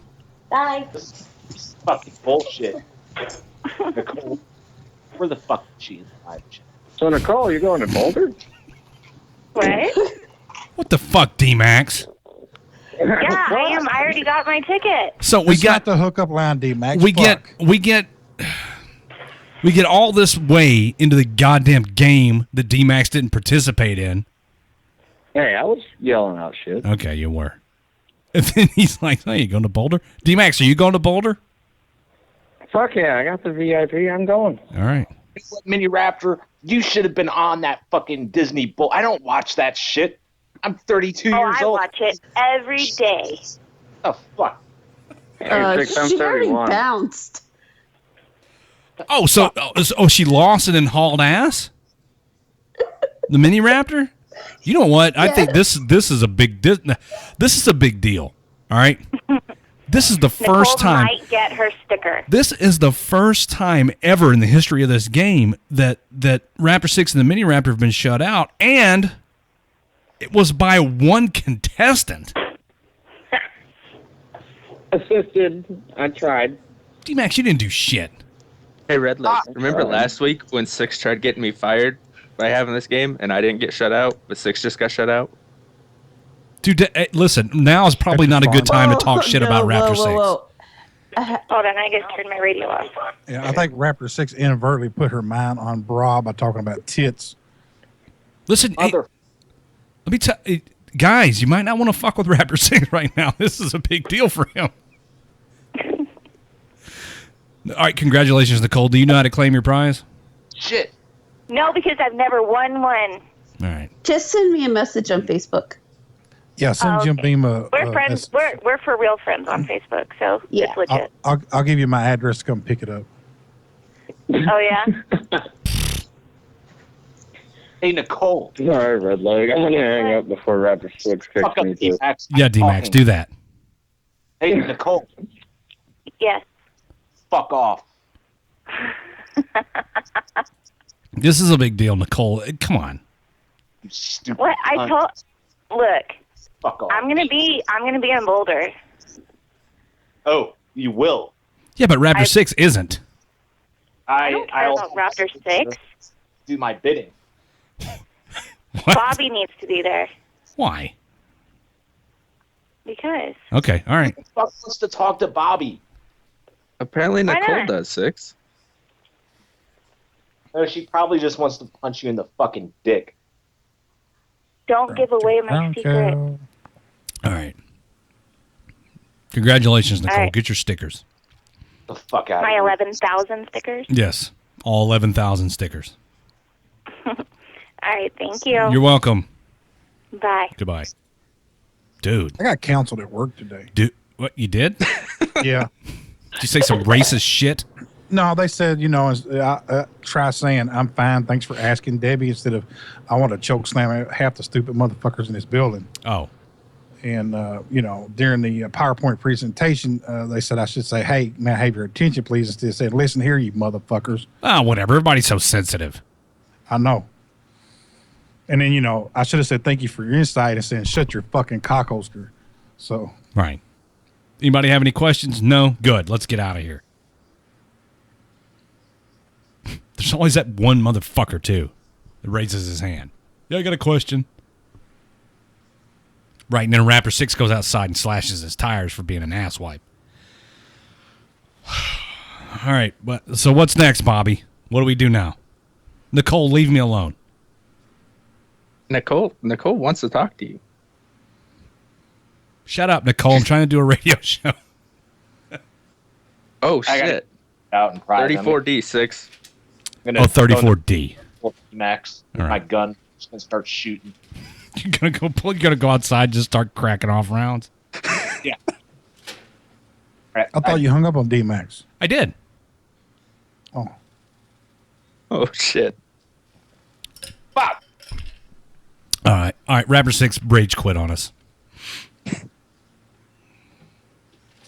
Listen, guys, it was bound to happen, right? Eventually. That was a good run. Raptor 6 and the Mini Raptor, they rode that wave for a long time of not being shut out. And I think a lot of it has to do with the fact that Raptor 6 is kind of an idiot savant. But a lot of it has to do with the fact that many of the contestants that called in were nervous about being on the air. And Nicole has called in enough times to not be intimidated by the fact that she's on the radio. So it just D-Max drinks so much that he's never intimidated by the radio. D-Max is just D-Max. D-Max is a special kind of dude. But anyway, it was bound to happen. So, here we go. September 19th, 2016, Mini Raptor and Raptor 6 get shut out by Nicole, no less. When did they even start this game? I don't know. It's been a while since, James says, March? I need to relieve her pain. Oh, my God. Well, I got to mix a drink, and then I'll tell these stupid stories. Somebody talk. Bobby. Do your job, Brenda. Radio, Bobby. Bobby, do Come on, amateur. Brenda. Bobby, do amateur radio while I mix up another drink. Appreciate you Don't guys spill it tuning in on tonight yourself. for the Monday edition with Red Leg. Come in tomorrow night at 8 o'clock Eastern time. It's 2000 hours for the Drunk on a Tuesday with Red Leg and Stephen Hobbs. No, I'm not going to be on tomorrow. That's a Raptor 7, Stephen Hobbs there, Jim. Yeah, that's what I And meant if you to tune say. on a Wednesday, That's a Freudian slip, You can catch I'm What the looking Fuck at Red Wednesdays Leg with on the Jim video Beam and feed. Raptor 6. Thursday nights, we got Sergeant's Time with the main page faggots.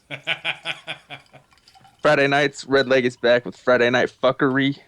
And there's always fuckery going on Friday nights. Oh, Who's our guest on Friday night? Good question. Why don't you explain that, Mom? Good job, Bobby. Bobby's learning. Oh, Matt Best. I know that fucking guy. Oh, you do? I'm glad you do. The name sounds familiar. Oh, wait, there's a soundbite of my Skype going out when I'm supposed to talk to him. I never heard of her. Matt Best, never heard of her. Yeah, hey, John, we already talked about the new hand grenades. We did. That was the first thing we talked about on the show. About an hour and a half ago, we talked about that. Well, hour and a half, give or take. All right, so which story should I tell first, everybody? Or should I take a break, middle of the show, restart Facebook Live, get some new fresh meat in here, and then come back and tell the story? The second. Do all that stuff? Yeah, they come back and talk about how you got an MP pregnant. Talk about how I got an MP pregnant. Looking for the nickel. This is going to be this story. Airport. Listen, the more shit we add to these stories, the more epic they get. I like it. I got an MP pregnant at the airport looking for the nickel. No, she was looking for the nickel at the airport. Oh, she was looking for the nickel in my ass at the airport. And then she ended up That's how pregnant. it all got started. Hey, Bobby. What's up, brother? I mean, I know you're probably not in the live chat at WTFNationRadio.com and you can't see it because you keep getting kicked out. Kaz, best stepdad ever, our producer, says that you vapor locked when Matt Best was on the show. I vapor lock? Yeah. False. What happened? My Skype cut out. The sound clip says otherwise, dude. False. Okay.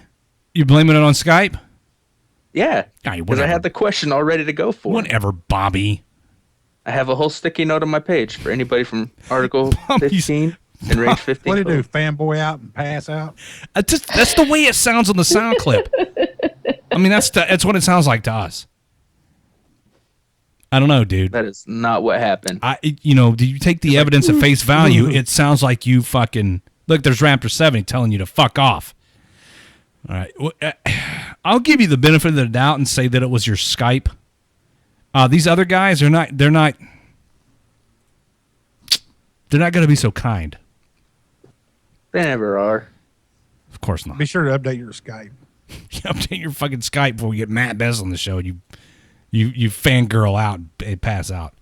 You know what, dude? Shit. I got that. I think I have that clip coming up later in the show. We'll let the listening audience decide.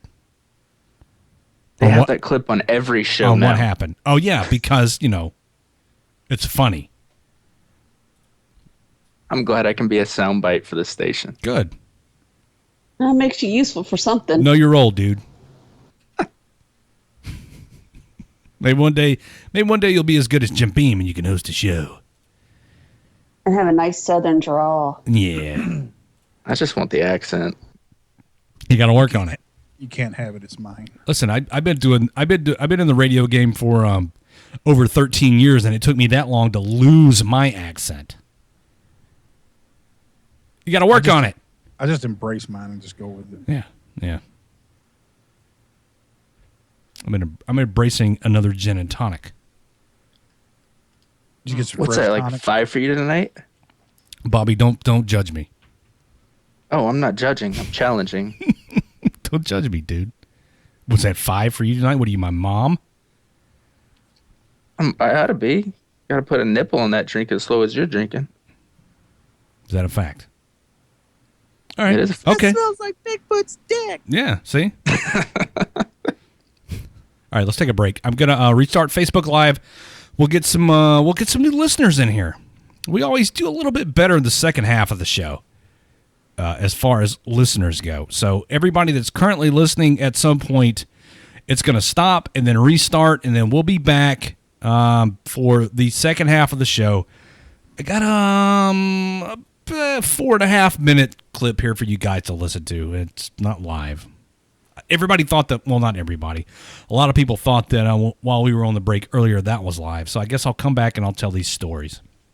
And that's kind of how it went down last time, Bobby. I said, after the break, I'll tell the stories. And then we got to the middle of the show break. I was like, well, come back for this break and I'll tell the stories. And then it never happened. Yeah. All right, I'll totally do it this time. I'm Sometimes sure you gotta will. just know when it's time to say "suck a dick, ice." You know. Suck a dick, guys. All right, we'll be back in a few minutes on WTF Nation Radio. Shots. Is it Tuesday? We do. Yeah, then you could do all that while you sit on my face. That would make it better. I'm gonna be transgender, and I'm the same way. I'm the same way, Pie. You wanna get your dick split and shoved inside of you to make a vagina out of it? It looks painful as a motherfucker. I was busy, You're doing what? either fucking or answering the door. Okay. Somebody ask a goddamn question. Well, first off, I'm a vet, not a dependent. Not a child support doesn't count. Okay, well, if you think that that's what... Hold on, Raptor 6. I know, bro. I know. Well, I kind of puked in my mouth a little bit for a number of reasons. Why the fuck can't you speak your mind at work? Talk to you. I said, grab your fucking balls and be a fucking man. You are two of the most uninteresting people I have heard, like, this month. I've been stabbed, I've had my head cracked open, I've been thrown downstairs, thrown into walls, I got punched so hard that my hair fell out. Okay. You need to seriously reevaluate your life and the way you're fucking living it. like to come off of my face afterwards. Yeah, we'll talk about your Sensi party next week later on in the show, too. Call the show now at 1-800-fucking-Dependamax. We got 15 minutes left, and I got to deal with your bullshit now? Investigative. He said the taint is up for sale. Wax on his nipple, right side, and rip that shit. If this isn't entertainment, I don't know what the fuck is this. I think is Mr. Katie wearing Ranger panties? Oh, $10 from Redleg's butt plug. Thank you. As fuck you, Sarek. Hey, shut the fuck up, Bird. Shh. The fuck are you raging for? Hey, babe, will you turn the thermostat down? I'm fucking dying back here. I'm on the fucking destitute and shit. Did this sergeant major call me a pussy because I don't want to shave my hair with a razor? Neck down, no balls. So you're going to have to cough it up if you want that taint waxed. Like, pull your nutsack to the left and all down that right crease. No, about every 30 minutes, I just take a blowgun and blow air down my ass crack and dries it right out. Ice makes a good fluffer. That's fucking teamwork. All right, there goes the wax strip. She's putting it on now. Oh, fuck. And here we go. Listen.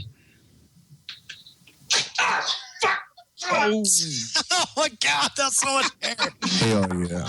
That one seems so much worse than the first one. Oh, my God. I think I see Jesus. I'm turned on right now. If we're going to do nipples, we'll just do about a half a strip square around each one. Okay, well, I don't want you to lose your areolas. Katie, what are you doing? I don't know. What am I doing? Putting wax on his nipple. All right, wax on his nipple. Butt crack with boobs out. That's right, Jay Reddy. Jay Reddy says that's a holy shit premiere package.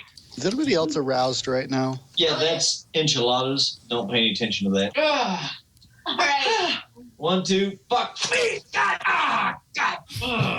Make sweet, sweet love to your vagina. And I know that there's butt crack fucking ripped apart. Right. I got to see those milk jugs, those fucking beautiful fuel bill livids. takes her top off and whacks Mr. Katie's butthole. Yeah, and that was $150 well spent. Also throw in for Mr. Katie our finest boxed whiskey. Oh, yeah. Yeah, girl, get it. Okay, whoa, back the fuck up. William and Brooke, here's the thing. We have done shit that hurts way more. Raptor Mom!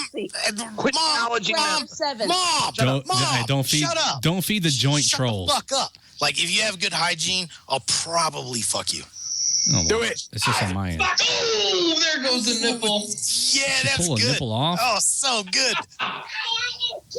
I'm fine, buddy. Oh, man. It pulled my underwear to the side and nut rolled out and stuck to it. I'll sign it with sperm. Pull your little man panties down a little bit. Hold on a second. He is bleeding and he's bruised. Beavers are now endangered. Show me them bleeding pubes.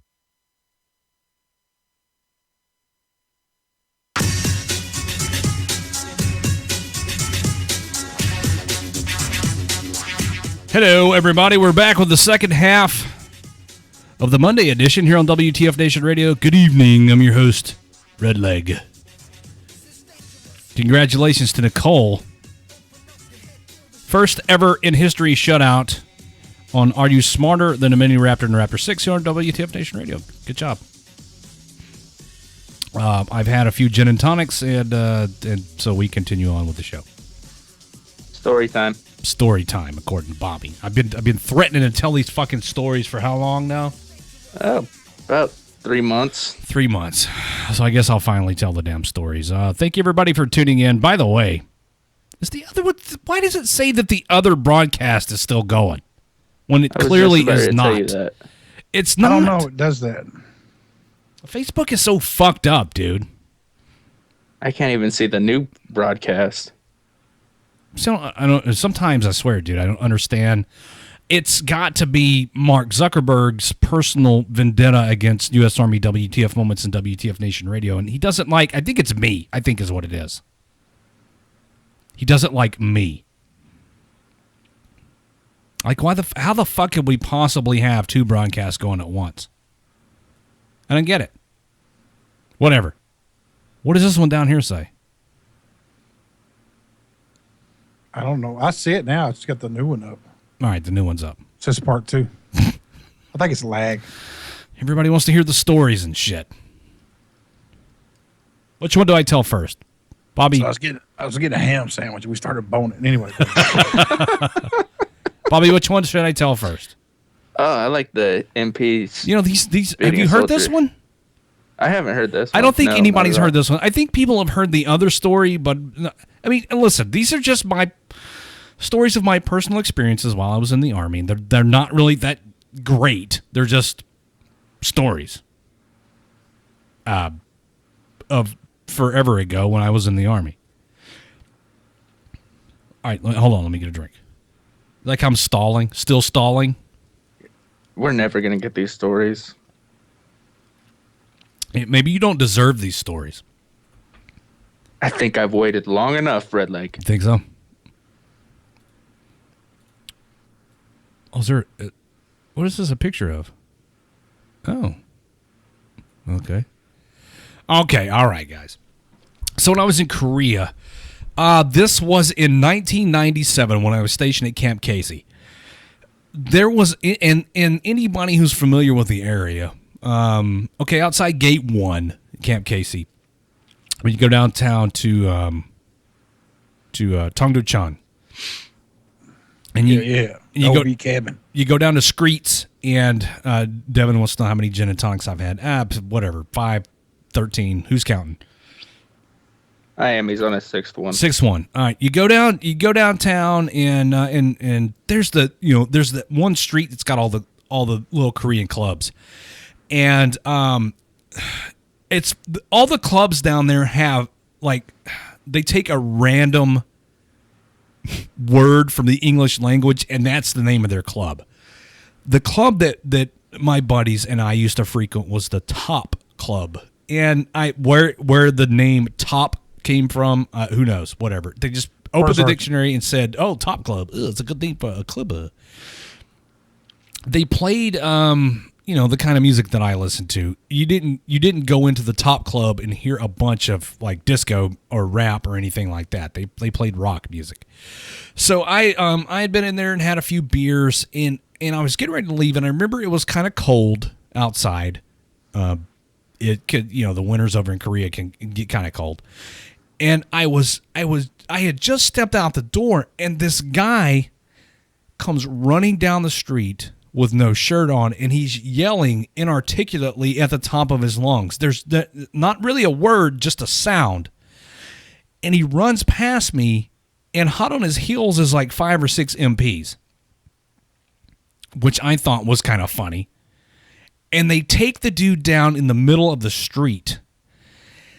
In that little area, like there's no vehicular traffic. There's no vehicles going down the street. It's all pedestrian traffic at this time of night and in this particular area because of all the clubs and the drunk soldiers. Anyways, the MPs tackle this dude, the shirtless guy, and they get him down and they fight him a little bit, and they finally get him handcuffed. And he's still struggling when this major in uniform walks up, and they pull the dude's they pull his wallet out and get his ID out and see that he's a fucking E2 private.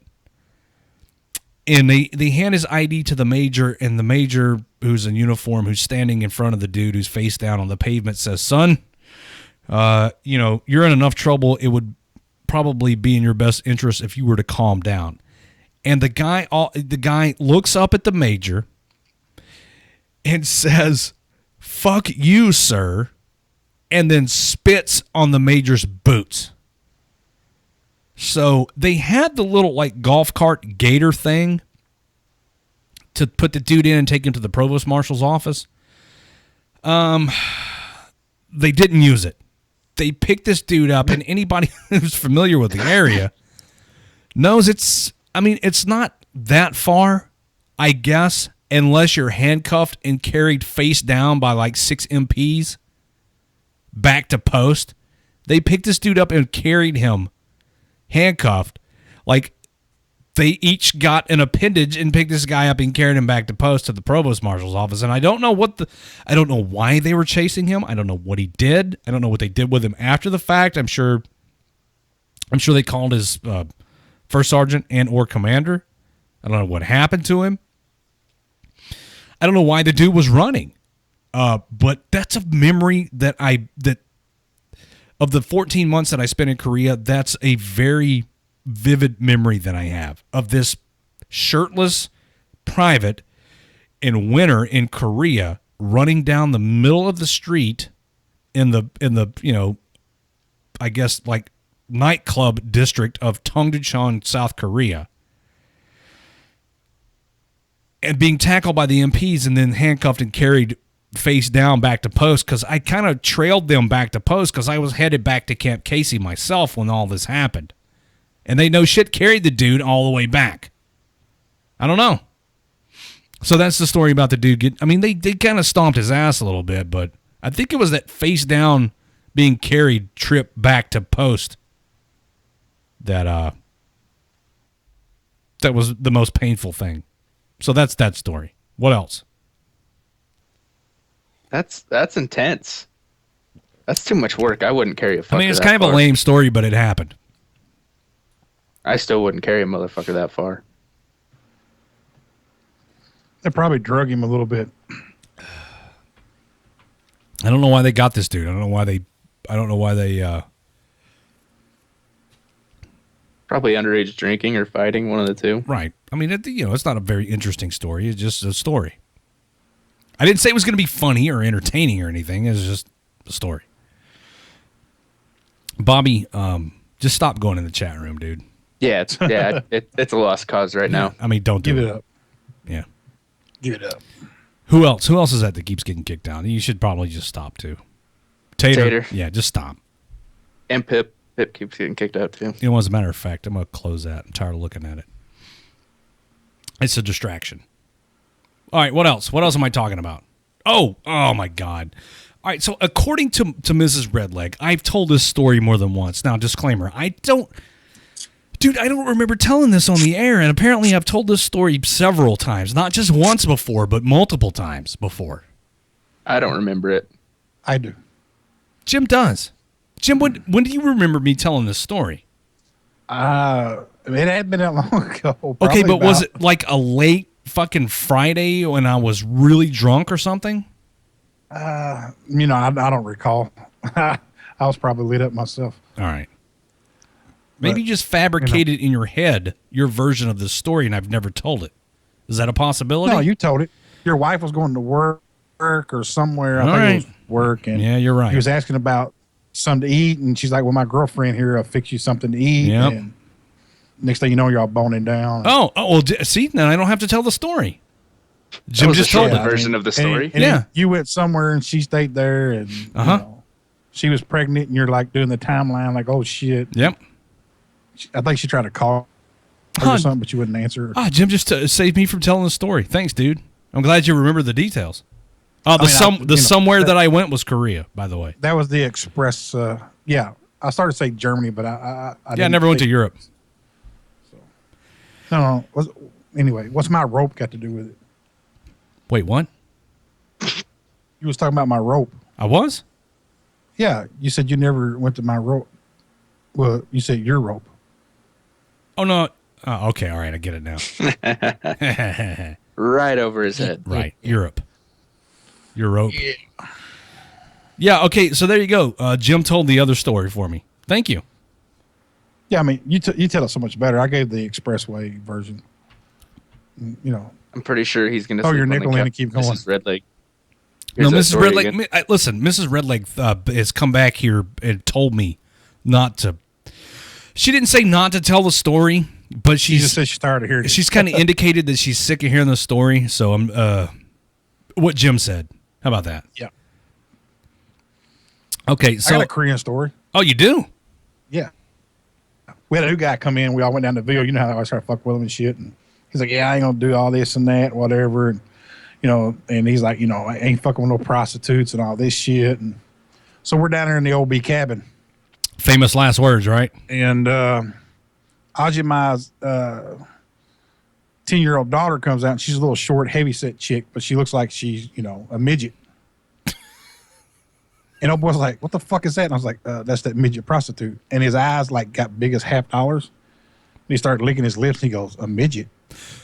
Wait, what? And we're like, "Yeah." And he like, "How much?" And we're like, "You sick fuck, that's Ajimai's little daughter."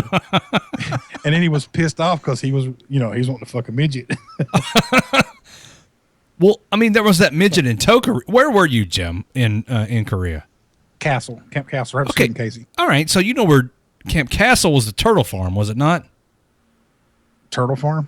Well, which little mini installation over there was the turtle farm, the replacement unit? No, Camp Castle's engineers top of the hill up toward Soyosan. Oh yeah, you're right. Mountain. By Soyosan. What was the fucking turtle farm where the replacement battalion was? Shit. Yongsan, wasn't it? No, I'm not talking about Yongsan. I'm talking about the one right across the street from Camp Casey. Camp Coiner? Hovey? Camp Coiner. No, Coiner's in Yongsan. Oh, that's right. It is in Yongsan. No, Leon, I'm talking about the one in fucking... Oh, my God. I'm going to have to go find it. The one right across the street from Camp Casey, right across the train tracks. From Gate 1 at Camp Casey, not Camp Stanley, no. And Camp It's not Camp Hovey? No, Camp Hovey's out the back gate where Tokari is. That's where the midget is, or was. I think the midget Red finally... Cloud? No, not CRC. Dude, Camp Red Cloud was down MSR 3 from Camp Casey. God damn it. I'm just naming all the fucking places. I know you are. It's not... Somebody help me out. Somebody that's been over there recently. Where is the turtle farm?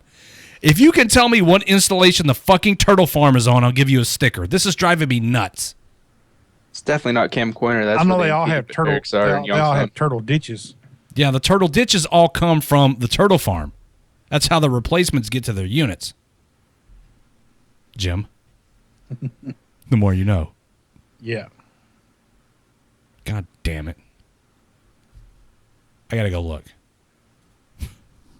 Google search initiate. I bet, I wonder if this is going to show up. Yongsan was the place to be in Korea, though. Yeah, for pogues.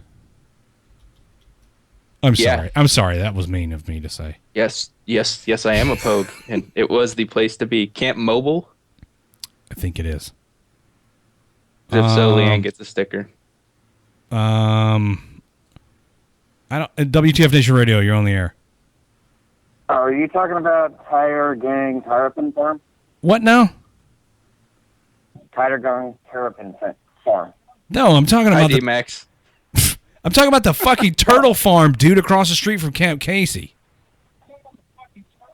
Turn your radio down. They have one in North Korea. North Korea?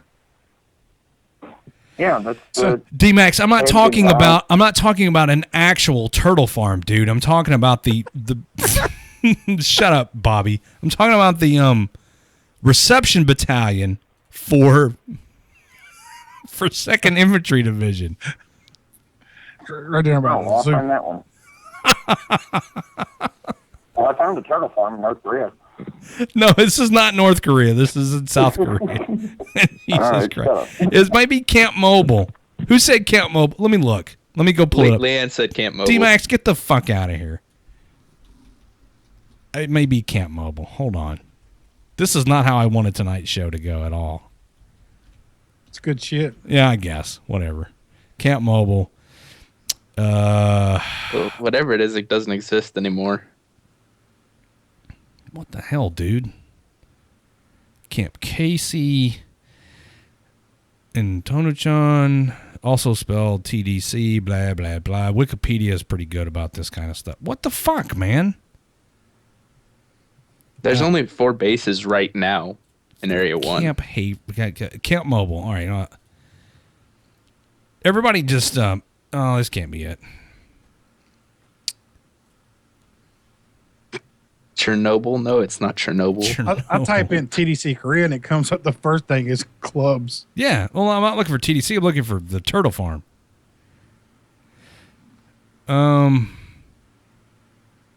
It might be Camp Mobile. Dude. I don't know why I'm doing this. What? But I'm going back to the live chat. So why not doesn't kill me? I'm out of there. Okay, all right. Warrior Replacement Company, it was Camp Mobile. Began closing in 2008. Who got that? Leanne. All right, Leanne, go to the WTF Nation Radio Facebook page and in the inbox, give us your information. We'll send you a sticker. Yeah, it's Camp Mobile. Totally Camp Mobile. Camp Mobile was located on 30 acres in the city of Tono-chan, 40 miles north of Seoul. The installation housed soldiers of the Warrior Replacement Company. That was the Turtle Farm.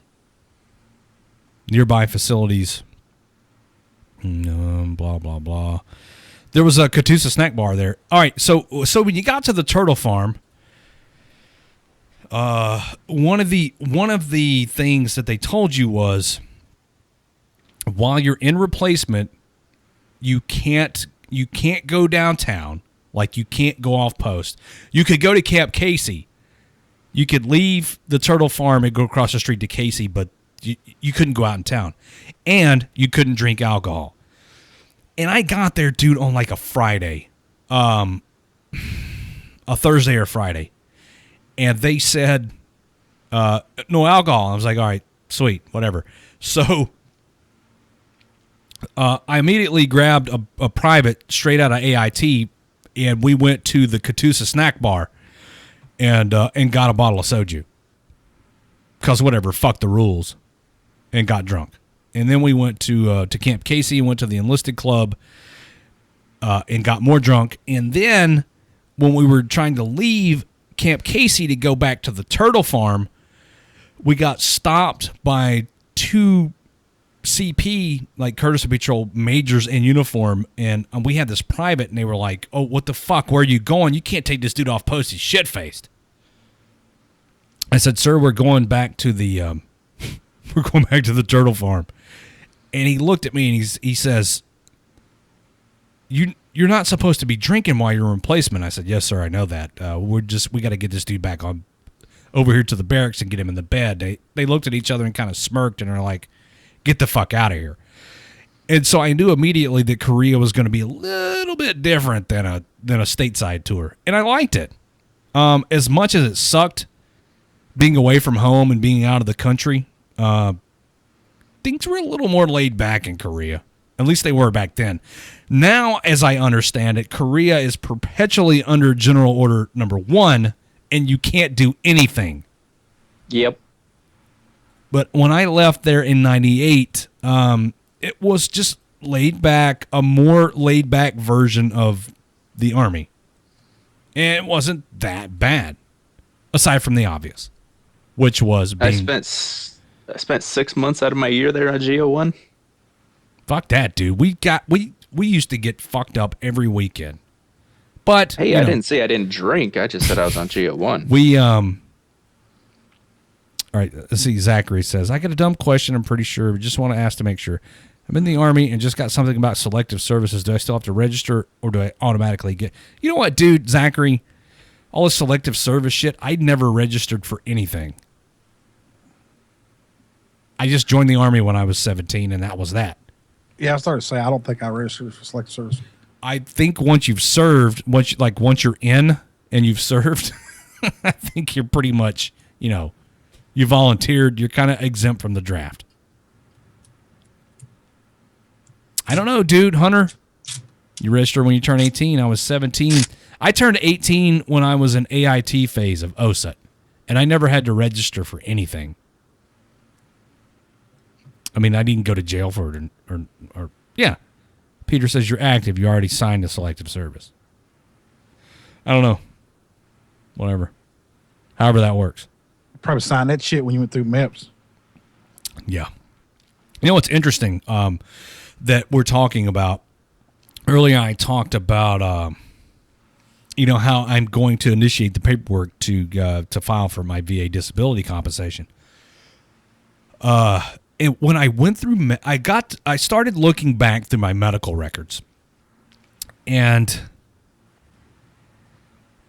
when I went through MEPS, they annotated on my chart that I had flat feet.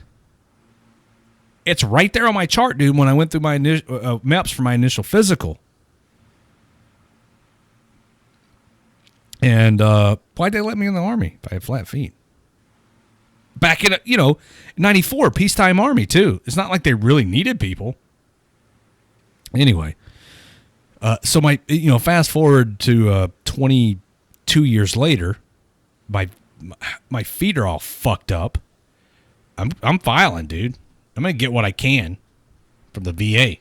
A pre-existing condition. You had fucked up feet when you went in. It's in your medical records. Yeah. Exacerbated by my time in the service. They should give me some money, right? For you get paid for masturbating? I hope so. Hell yeah. If I can find the law I have on it, I'll send it to you. Red Leg. It breaks down percentages and stuff from the VA. Listen, I looked it up, dude. If a condition, a pre-existing condition, is exacerbated by your military service, then and you're eligible for VA disability compensation, so on and so forth. Words and stuff and laws and things and explanations. So maybe the hook old Red Leg up with a little bit of money. Beer money. Beer money. Because when you towed around a fucking rucksack and you already got flat feet and you're wearing those black combat boots that we wore in the BDU Army, it fucks your feet all up. And now it's kind of difficult for me to get around.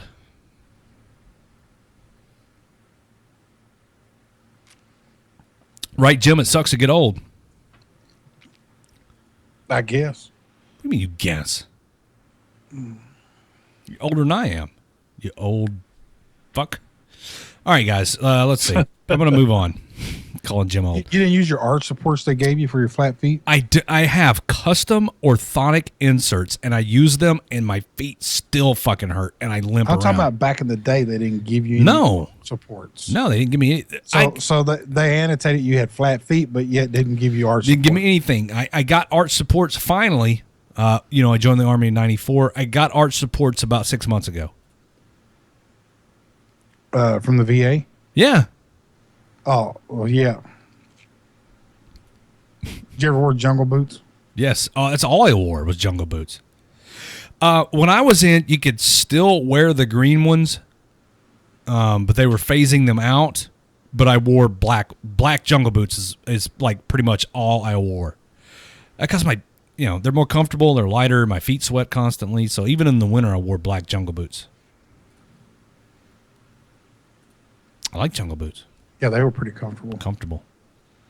Those, and jump boots wasn't bad. I didn't wear the jump boot. I didn't like them. Wes says what I'm going to get from the VA is a death sentence. Whatever. As long as they give me some money. That way you can have your Ghost River beer and not have to drink gin and tonic. I haven't had Ghost River in a long time. $25 a month. $25 a month is more than I'm getting from them now. I mean, if I get anything. So you haven't been by the Ghost River warehouse? I haven't been by Ghost River in a while. I've been drinking Guinness and I'm drinking gin and tonics now. But hey, listen, I got word. The whole reason that I'm even initiating this thing with the VA is because I got word that somebody who works for the VA who had recently seen where a dude got rated at 50% just for flat feet. I figured, well, if he can do it, I can do it. I got to get me some of that. And I've been reluctant for, since I got out of the Army in 98 to even attempt to get anything from the VA because I didn't want to feel like a leech on the system, but I've been convinced that maybe it's time. Maybe I deserve it. Devin says the VA will pay for you to get arch supports. I did it. I've got custom orthotic inserts, Devin, from the VA. They take a mold of your feet and they send it off to a lab and they make them. I got those, dude. I mean, they help a little bit, but I spend over 8 hours a day on my feet, and it's starting to fucking kill me.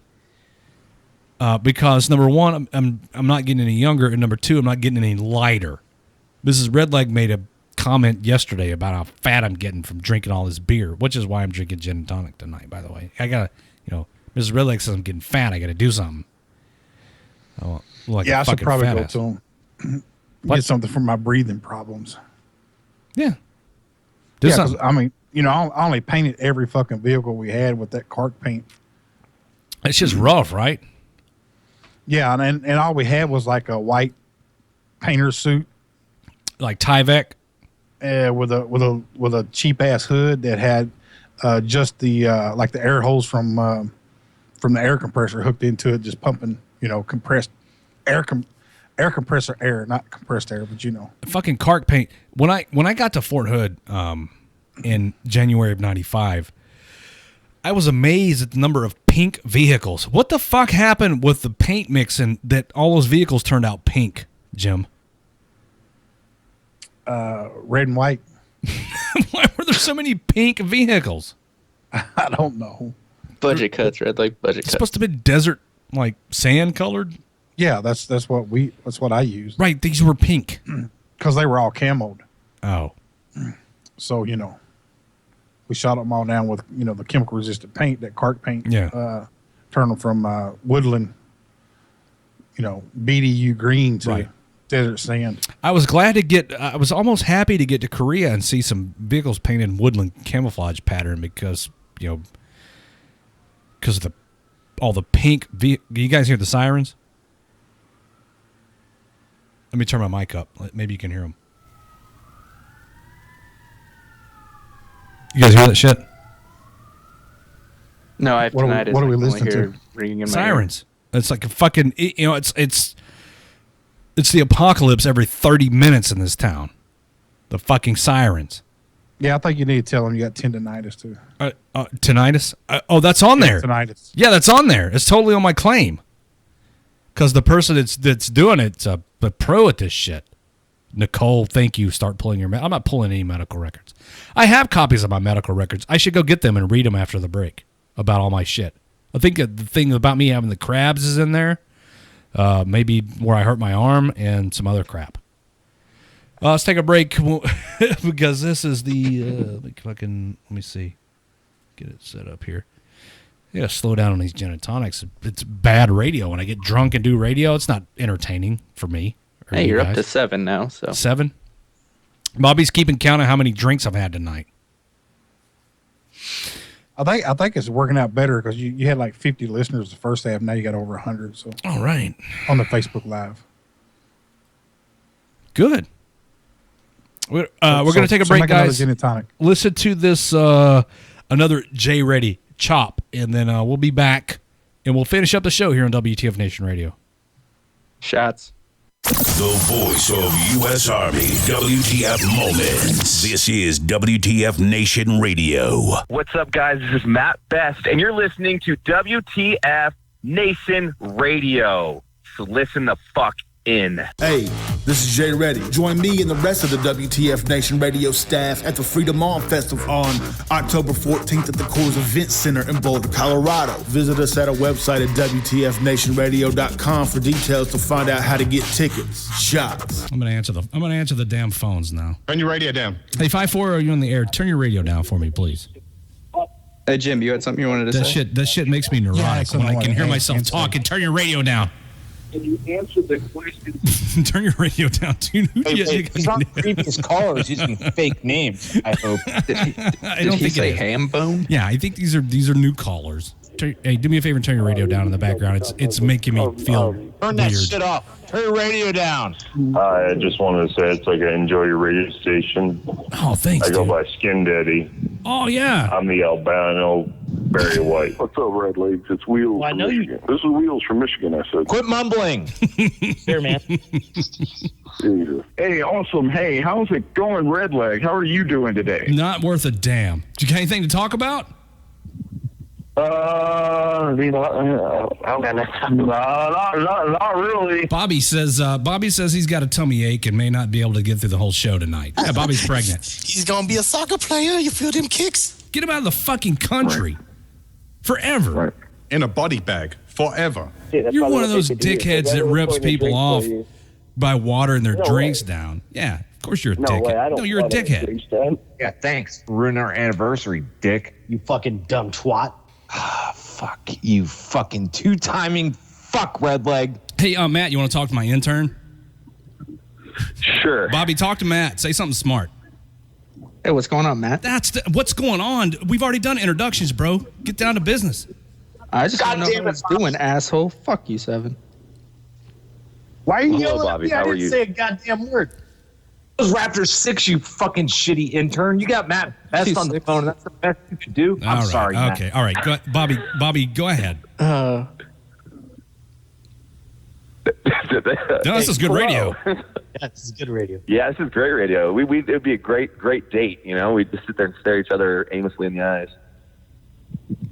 Bobby would twirl his finger in his hair. Say words, Bobby. Jesus Christ, dude. I think Bobby passed out. Bobby, is the anxiety taking hold now, Bobby? Did he hyperventilate like a teenage girl at a Miley Cyrus concert? He jumped up and ran away and unplugged his headphones. Shut up, Bobby. This is fucking between the station manager and the assistant station manager right now. Hey, Bobby, how about being a little bit cordial and wishing us a happy fucking anniversary, you dick? Okay, Bobby, which day on March did I do the first broadcast? Believe it was the 7th. Check out the big brain on Bobby. Holy shit, Bobby. March 7th, 2015, WTF Nation Radio officially goes on the air for the first time. All right, Bobby. All right, maybe we'll have some bullshit WTF Nation Radio historian position for you where you can just fuck off and take notes. You are by far the shittiest intern in the history of interns, and like not just radio, but like every job ever. Hey, Bobby, go fuck yourself. I mean, we've given you like 20 tries at this point, and you still suck. Nobody knew that until you told them, fucking Beyonce. You need to be assassinated. Fuck your rights. Fuck sanity. Just get rid of the piece of shit. Why don't you have some stupid French name then? Who, me? Yeah. Why would I have a French name? I don't know, because people in Louisiana have like the Boudreaux own that motherfucker. This is Andrew Delacroix from St. Bernard Parish, Louisiana. Oh, see, there he is. Ma chérie, I'm happy to be on air with you, you fine gentlemen tonight. Well, thanks for joining us. Now, let me ask you. Like a Louisiana storm, the U.S. Army what the fuck nation has just swept the United States military. What is your secret? There's some fucking kind of issue where I'm gonna put my underwear in this house. I don't know what to do with any of it. Where am I supposed to put this? There's only a limited amount of closets in this stupid Victorian style home, motherfucker. Where'd my pants go? Well, that sounds like the politics of St. Bernard Parish, Louisiana, in a nutshell. Just so fucked up you can't even comprehend it. Fucking, what's the word I'm looking for? Help me out here. These nuts. Yeah. It was semen, wasn't it? I mean, it was sticky. The sticky is the icky. It's gonna be a little salty. It's gonna be a little vinegary, and it's gonna be a little gamey. What'd you say? What'd you just say? I like salty. I like savory. Let's say now you throw in some cranberries and shit, right? It's gonna taste a little different. It's gonna taste a little more fruity, and the meat's gonna be a little bit different taste. Meatists, so they call my meat. You know, go fuck yourself, dude. It's a minute difference in flavor. Come on, dude. Don't be that way. Because it's sexual innuendo, dude. You can't say bend over and spread your legs. because you're gonna fuck them in the ass. Oh my God, he just kissed it. Oh yes. Oh yes. No. That's so hot. God damn. Well, I mean, everybody gets Hey, it, whoa. especially at this point in the show. Come on, dude. You know what? I've laid in Redleg's bed, and that thing is delicious. Oh, what the fuck, dude? We're here. We're trying to keep it a secret, and everybody knows about it. Oh, that's so. Oh my God, that's I do. like my teeth hurt now. I know, like oh in my the feels, man. Oh my God. Oh my god. Yeah, it's awkward. You son of a bitch. I'll buy you liquor, PCP, heroin, whatever you need to get out of that mode for a few hours. Okay, let's do it, man. Let's get nuts. Let's just, dude. Hey, man. I mean, if you can score some H, man, let's just get real crazy, man. The fuck planet you come from? They roll him some frosty nuts. I might get cancer of the tongue or something. I don't know. Shut up. Fuck her right in the pussy. I love it when you say that Oh, to me. it's so hot when Asians are racist. Asian blood, man. Once you go yellow, you're a happy fellow. No, he won't call in until he hear maybe some Asian talking. You know what they're saying to me is, "Oh, you're so pretty. I love your hair. I love your skin. Look your nail. Oh, you married? You not married? Oh, I got the son. Maybe. How old are you? Oh my God, I didn't know you that old." Oh, yeah. Stop that, you slant eye. I thought I caught the yellow fever. Those Asians can fucking stitch some stuff up. Oh my God. Except you, Raptor 7. You're on my shit list. Oh, who would have thought that shit? Right? Who would have thought that? What? What? I just lost 20 listeners. I don't give a fuck. Fuck. I joined the army to have a dick sewn on. Yeah, I got gender dysphoria. Give me my dick or give me my fucking vagina. I joined the army for the cooter. All right, I'll tell you what. You send me nudes, I'll send you a sticker. I want to hug every one of you. Oh, fuck. Hey. My name is Jason. Your name's not Jason, motherfucker. I will be your help today. So you're gonna go down to Rio and get Zika, and then come back and sleep with every dude in town because you're a slut. I fucking just sat for an hour at a Pokemon stop killing a guy that took it away from a kid. Cunt's so worn out now. Red Lake has to eat 2 dozen Jesus Krispy Christ. Kreme donuts, a beer after each one. Very comfortable doing that. Show your dominance over the other creatures that walk the earth by eating them raw. Oh, we're all certified geniuses. Fuck yes. Come out and see us. Come out and see us. Come out and see us. Come out and see us. Come out and see us. Come out and see us. Come out and see us. Come out and see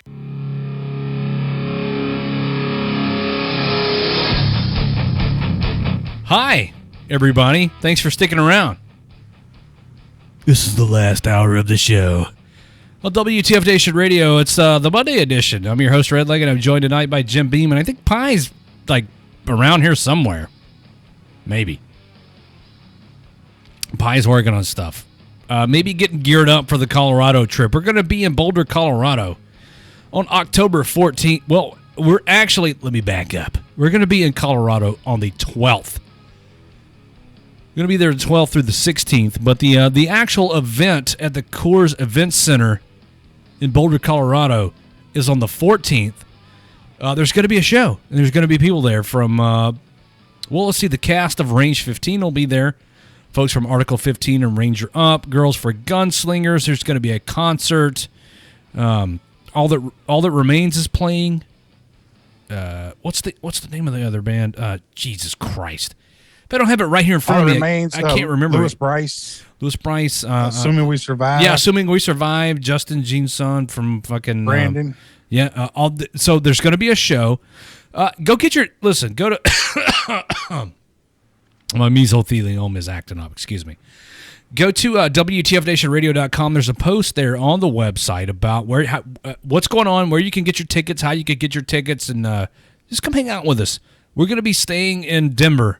We have an apartment that we're going to be staying in for 4 days, 5 days, whatever. Come hang out with us. Nicole's going to. She's our designated driver. Because we're all getting hammered. I don't know. Something like that. So I did, the last hour of the show was all my stupid horseshit stories, but I do actually have some articles. We talked about the new hand grenades in the first hour of the show. Have fun in the year 2020 blowing shit up with those. There's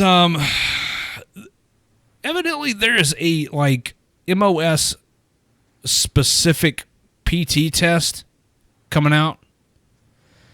The story from the Army Times says soldiers who want to move into a more physically demanding military occupational specialty, such as infantry or armor, will soon be required to take a new test before they can even qualify for training.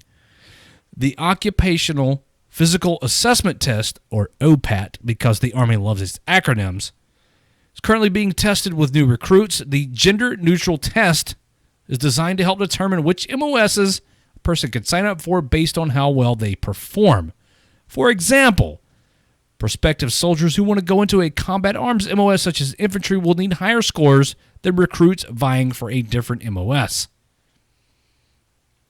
This test is scheduled to be rolled out Army-wide on October 1st, which is 4 months later than its original June 1st launch date, and will be required of any soldier, male or female, already in the ranks who want to reclass from an MOS with higher physical demands than their current MOS. So maybe the Army is starting to take a common sense approach to the physical fitness test. Instead of giving this,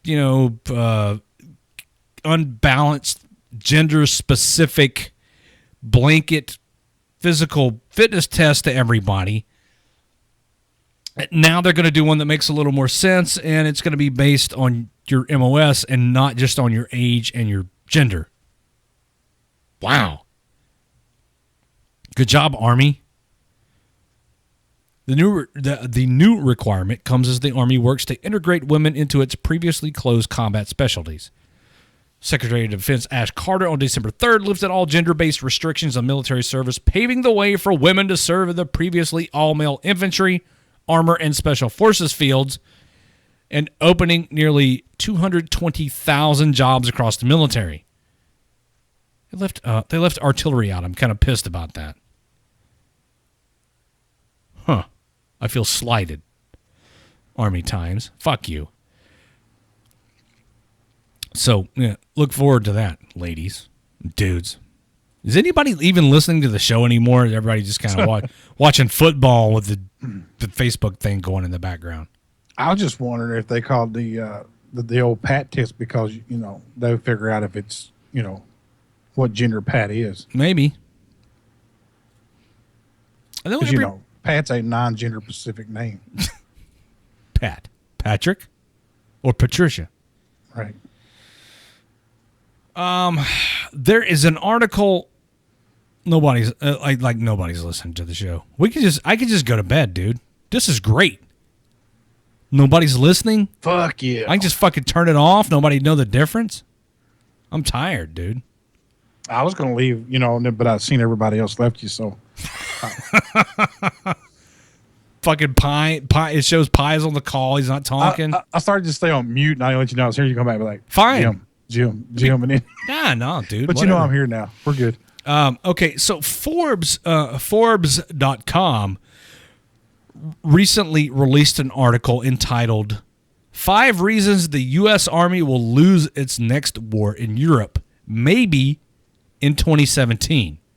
Because Forbes is the authority on battle, right? Or yeah, because Forbes, the financial magazine, is the authority on war fighting. I suppose they raise some valid points. But here's one thing that really kind of caught my eye about the article. All right, the title of the article is 5 Reasons the U.S. Army Will Lose Its Next War in Europe. And then the article lists 4 reasons. Maybe I missed something, but I looked like 3 different times.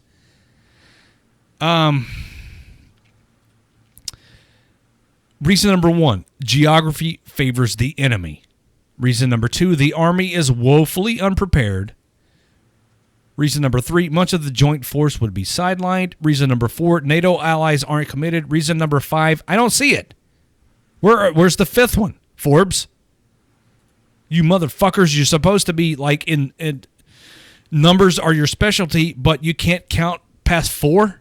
1, 2, 3, 4. 5 reasons the U.S. Army will lose its next war in Europe is the title of the article. Whatever. Okay, the Army is woefully unprepared. It says the U.S. Army only has 2 permanently stationed brigades left in Europe, a light airborne unit and a second unit centered on the Stryker troop carrier. I don't really want to get in depth into this article, but Forbes, the financial magazine, seems to think that in the year 2017, there's going to be a war between us and somebody in Europe, and we're going to lose. Thank you, Forbes. I'm closing that. I think the alcohol content in this bottle of gin's higher than in the previous bottle that I had. I feel a little more intoxicated than usual. Here's a good one. U.S. Army fuel smuggling ring likely helped fund the Taliban insurgency. Apparently, this was a big deal over in Afghanistan. Army Sergeant Kevin Bilal Abdullah, Specialist Stephanie Charbonneau, and civilian contractors Jonathan Hightower and Christopher Weaver helped an Afghan contractor smuggle over $1,225,000 worth of JP8 jet fuel. Holy shit. Off of a forward operating base Finney from February to May 2010. How much did they get in their pocket? I'm not sure. I'm going to read the article. JP8 is a standard jet fuel utilized by U.S. Air Force aircraft, meaning the fuel ring's actions likely jeopardize the Air Force's ability to fly missions in support of U.S. troops, putting their lives in danger. All right, it talks about this incident and also talks about Army. One of the key questions of this presidential campaign is who has the health and temperament to become the next. What are we commander? hearing? What the fuck was that? Wasn't me. It also talks about Army Sergeant Reginald Dixon, Sergeant First Class Marvin Ware, and later Specialist Larry Emmons engaged in a similar fuel smuggling operation involving forged TMR documents and an Afghan contractor from December 2011 to February 2012. A mysterious Afghan contractor paid the group $6,000 for each 3,000-gallon truck full of fuel. A third fuel smuggling case was recently discovered in 2016. Former Army Specialist Sheldon Morgan pleaded guilty to aiding an Afghan contractor in stealing and smuggling fuel out of the same fob. I guess this is a big thing, man. Smuggling fuel. Who knew? I was just wondering how much money they made. I mean, because, was it worth it? They get $10,000, $500,000. I mean, what was the payoff? I don't see where it specifically says. Let's see. I'm just curious. I mean, for me, it wouldn't be worth it. I like my freedom too much, but. Fuel is considered, quote, liquid gold in Afghanistan's notorious black market. The Defense Logistics Agency has supplied more than 2.5 billion gallons of fuel worth more than $12 billion to U.S. personnel and the Afghan military as of September 2014. Almost all the large fuel theft schemes investigated included U.S. military personnel and, in some cases, contract civilian personnel.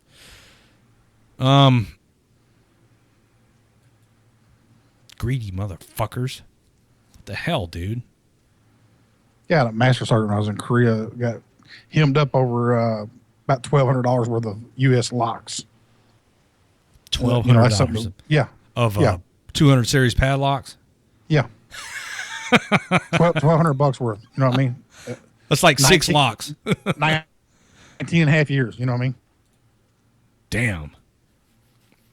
JP. I mean, they talk like JP8's this like fucking super fuel, but it's just a grade of diesel. I think kerosene diesel crap. Isn't that what everything runs on in the military anymore? JP8? Pretty much. I think they take the lower grade if it's compromised somehow. They don't use in the aircraft. They'll take and move it down for the. You can still use it. Yeah, you can still use it in the.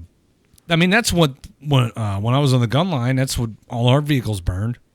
Everything from the Humvees to the fucking Paladins, they all burned JP8. It's just diesel. Mo gas. It's just fucking diesel. Well, it's not Mo gas. Mo gas. No, I mean back in the day it was Mo gas. Yeah, Mo gas was for certain generators, but everything else JP8. You know what, man? I tell stories from Korea. We had a guy, a cat that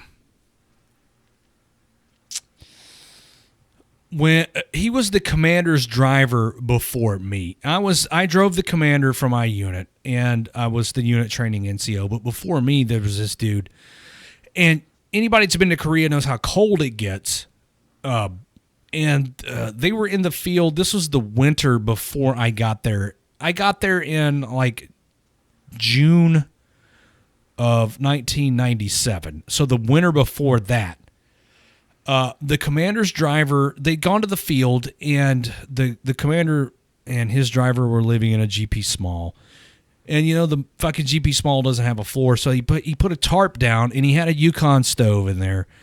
And, the Yukon can operate on JP8. This guy had hooked it up to MoGas. And there was a leaking valve, and they had been gone for most of the day, and they come back, and unbeknownst to this dude, this thing had leaked. The carburetor in this Yukon had leaked, and it dripped MoGas all over the tarp that he had put down for a floor. Well, he goes to light this thing to warm the tent up, and everything in there immediately burst into flame and burnt this dude up something serious. They flew him back to San Antonio to the burn center, where he spent the next 6 months or so recovering from these burns on his hands and his extremities. Yeah, burn him up bad. Christopher in the Facebook live chat's like, fuck. Yeah, they actually, after he got out of the burn center in San Antonio, they sent him back to Korea. And we were there together for like a month before he rotated back to the States to go to his next assignment. But his hands were badly scarred and burned up from this. So that was kind of a lesson that I carried with me, and that be careful with fucking, these Yukons. These Yukon stoves. I mean, they work great if they're used properly and with the right fuel. I don't know what possessed them to run MoGas through this thing, though, man. That stuff, I mean, it's gasoline. It's all it is. A lot more volatile than diesel, JP8. I burn JP8 in ours because it gets cold. Listen, it gets fucking cold in the field in Korea. And you do what you got to do to try to stay warm. And I guess that was... Staying warm was on his mind, and not getting burnt to fuck up wasn't, and it just happens. I hope the dude's okay, man, because his hands and his arms are really scarred up. Bad. Yeah, we probably used to do some shit we shouldn't have, and that's a gallon of MoGas with 4 gallons of diesel to run through the potbelly stoves. Yeah, the pot. Okay, I may be getting back to the H45s. When I was in basic, we had pot bellies for the GP mediums when we were in the field, and we burned in those, dude. We burned coal in them. This is the only time I've ever been around anything that burned coal. We burned coal in our pot bellies in the field in basic. Does anybody else remember burning coal in anything ever? I do. It puts out this like yellow fucking smoke. This sulfur infused smoke. And go ahead. No, so I say, you ever heard of a Stoke-O-Matic stove? No, I don't guess I have. Yeah, being from the South, back in the day, you had a coal burning stove in the house. It was a big square box, and they had what they call Stokomatics. Probably something that my grandparents used. I can remember as a kid going to my grandfather's house, and he had a wood burning stove in the living room. Big square box that's what they heated the house with.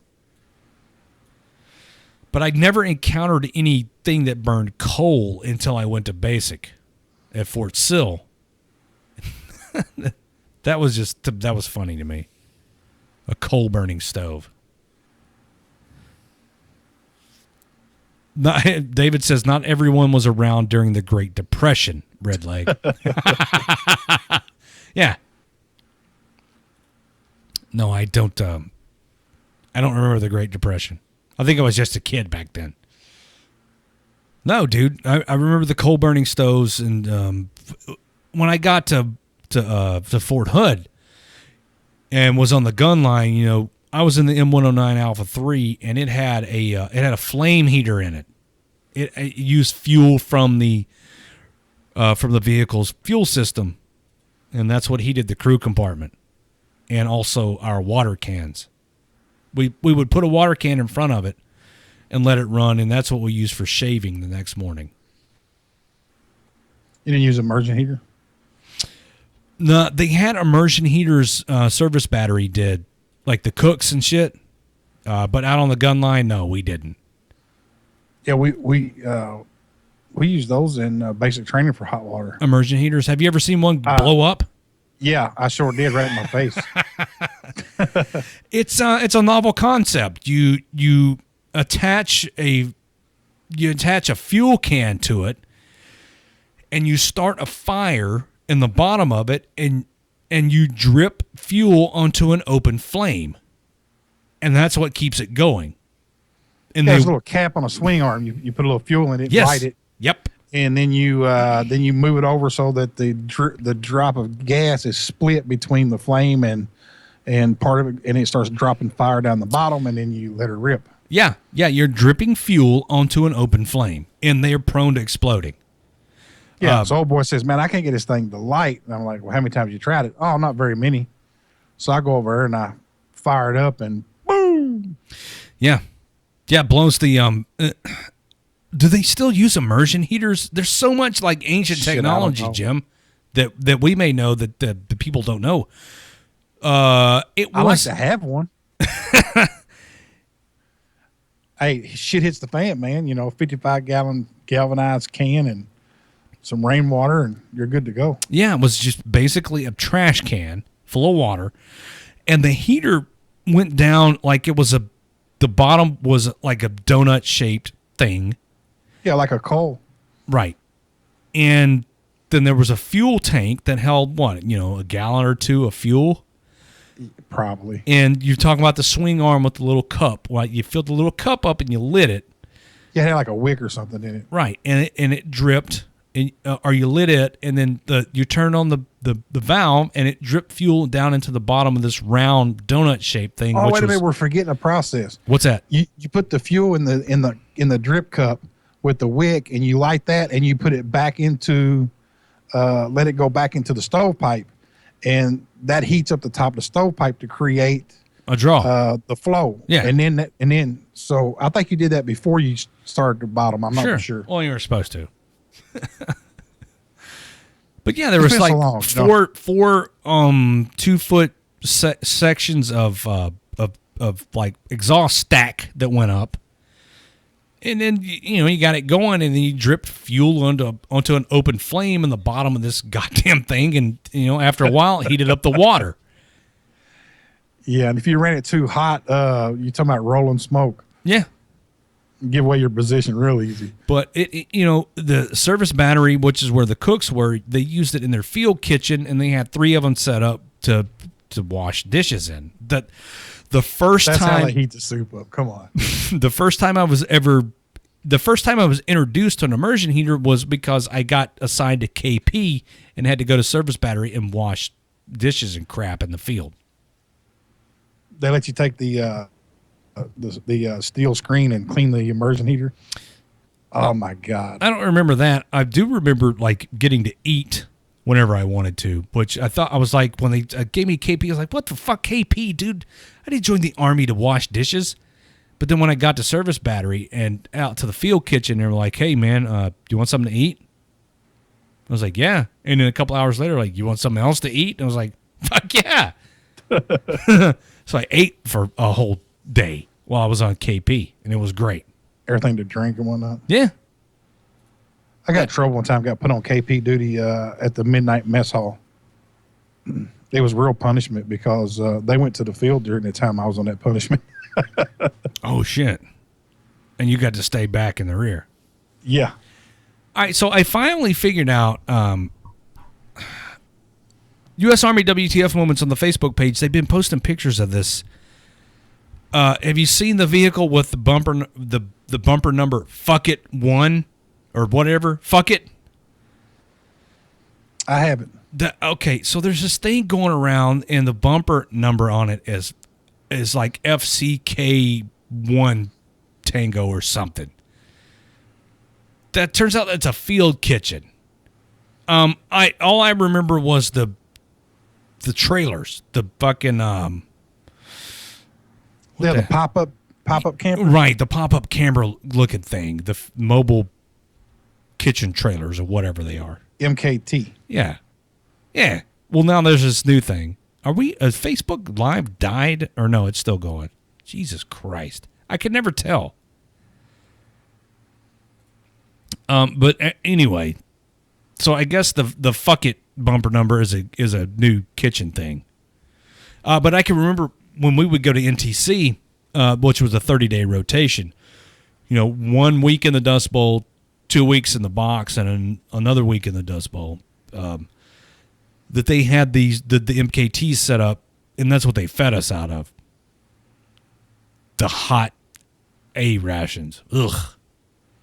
Or the T-Rats, where they just boiled water and put the trays in there and warmed them up, and then opened them up and fed you, like, here's your food. Is that one like the big giant tuna cans? Yeah, it's a big giant. It feeds one of those feeds like a squad. It was terrible. Best camping trip ever, right, Christopher? I don't know. NTC has changed so much, man, from what I've seen. We used to, when we would go, I've been to NTC 3 times, and it was the same thing all 3 times. The first week was you drew your vehicles and stuff. The next week was either live fire or force on force, depending on how they had the rotation set up. And then the following week was either live fire or force on force. And then the fourth week was where you turn in your vehicles, and you were dealing with DynCorp and their fucking civilian dickweeds. You would draw your vehicle and then go out to the box for 2 weeks, and then when you turn it back in, they expected it to be in better shape than it was when you drew it 3 weeks ago. Which was like something else. Dickheads. My first rotation, my first 2 rotations, I was on the gun line. My very first rotation, I was the driver for my gun section. The second rotation, I was the driver and number one cannoneer. My third rotation, I was the driver. I was my platoon sergeant's driver, and that was easy. I drove a Humvee around with my platoon sergeant in it, and ate a lot and slept. Kind of like what I did when I was in Korea.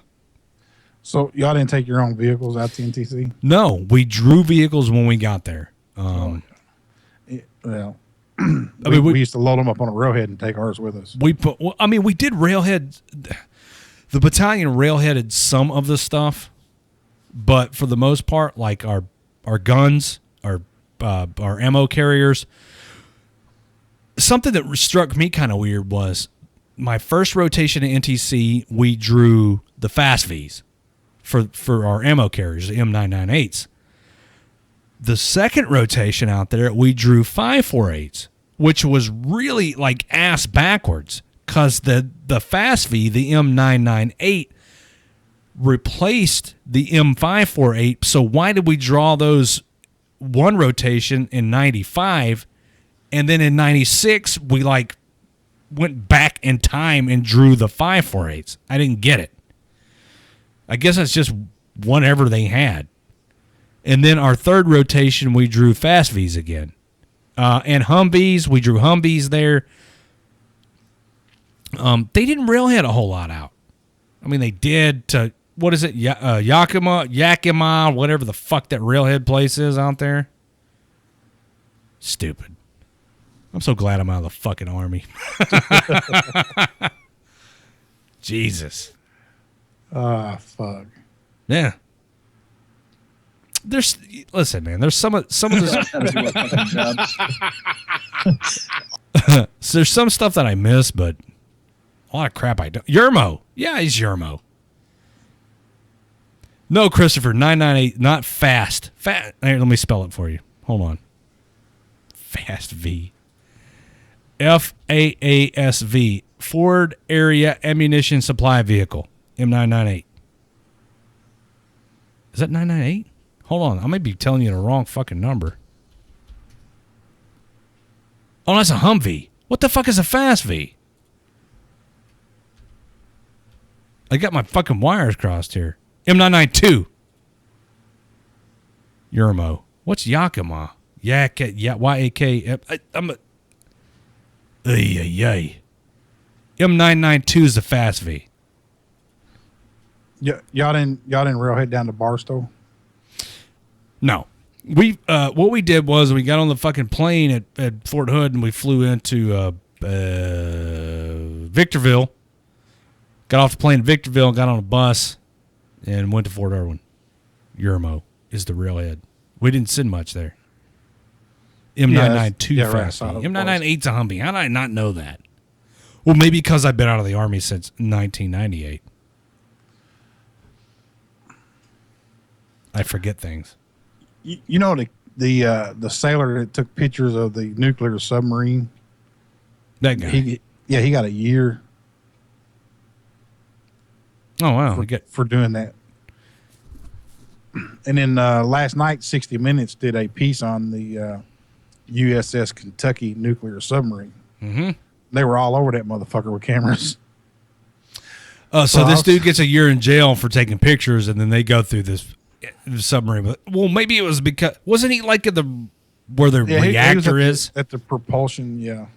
The propulsion. I'm trying to get Mrs. Redleg to show me your boobs. Hell yeah. No, me. Yeah, I said hell yeah. Oh, okay. Show me your boobs. Show me your boobs. Here we go. Oh, thank you.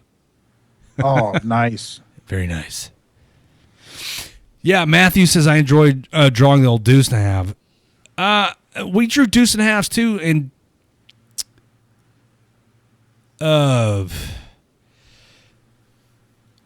for some reason I got tasked out on one road march to drive a deuce and a half out at NTC, and all right, you know how they chain the fucking steering wheel to the floor with a 200 series padlock? That's a version of locking shit up, right? Yeah.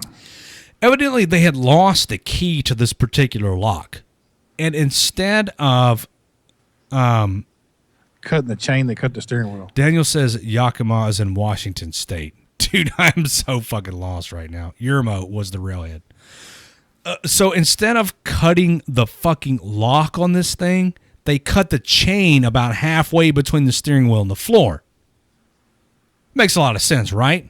Yeah, because you had this big chain. Now you got to lurk around the steering wheel. Now you got a chain and a 200 series padlock hanging off the steering wheel. So I get tasked out to drive this deuce and a half for whatever reason, and I got the medic riding with me.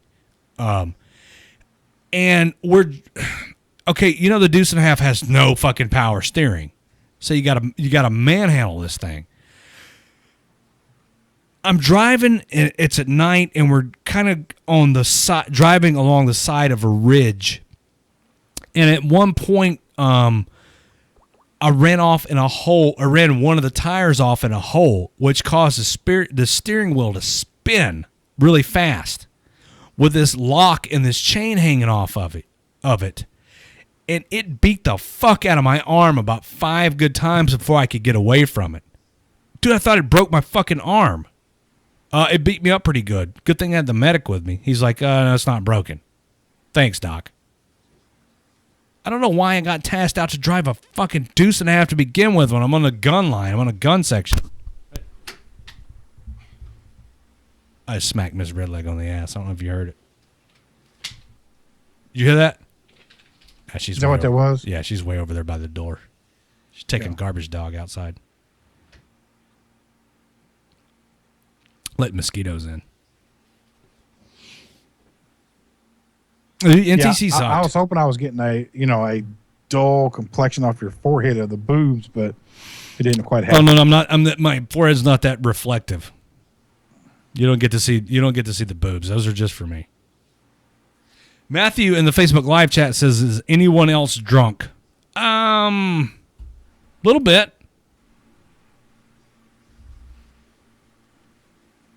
I don't think I drink that much though.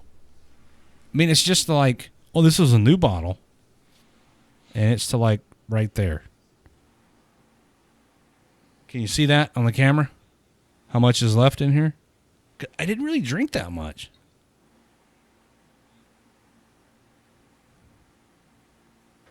Yeah. Here comes Mrs. Redleg again. And garbage dump. Is that Tanqueray? Yeah, it's Tanqueray. Tanqueray. It's good stuff. How come it's not green? Well, it is. The bottle's clear as hell. I know. On my green screen. Isn't that awesome? Yeah. Let me see if I can fix that. Hold on.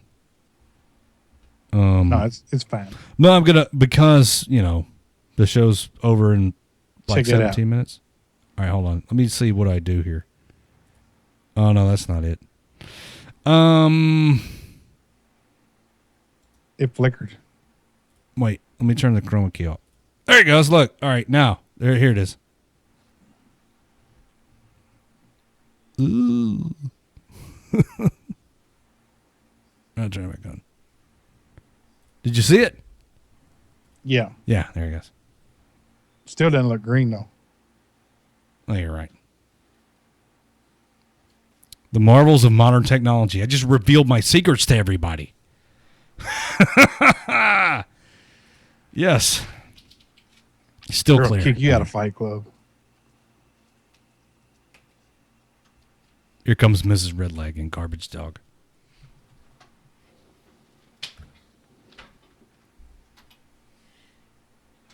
You guys want to see Garbage Dog?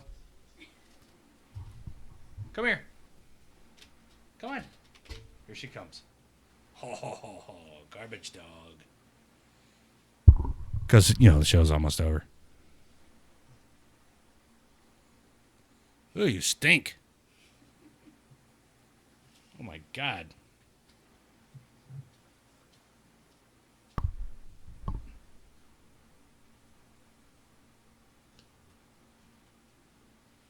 right, get out of here. Go away. Jesus Christ, this dog stinks, dude. Whew. Why do they smell like that when they come back in? I don't know. It's just something about it. You give them a shower and they smell all good, or a bath or whatever. Yeah. They go outside and walk to a tree, take a piss, and come back and like, damn. Right, she was out there for, literally, she was out there for like 3 minutes and come back in and stinks. Mrs. Redleg smells pretty good, but the dog, oof. Cuck V's. Matthew's talking about Cuck V's. I saw Cuck V's once when I was at Fort Sill. Oh, memories. I'm just kind of counting off the minutes till the show's over. I'm ready to go to bed. Put it on the Lady Pie Chop and call it night. Oh, I could do that because that's it's like 15 minutes, I think. Yeah, something like that. Let me see. Let's say 10 minutes. It's 10 minutes long, and the show's 14 minutes remaining in the show. Yeah. Yeah.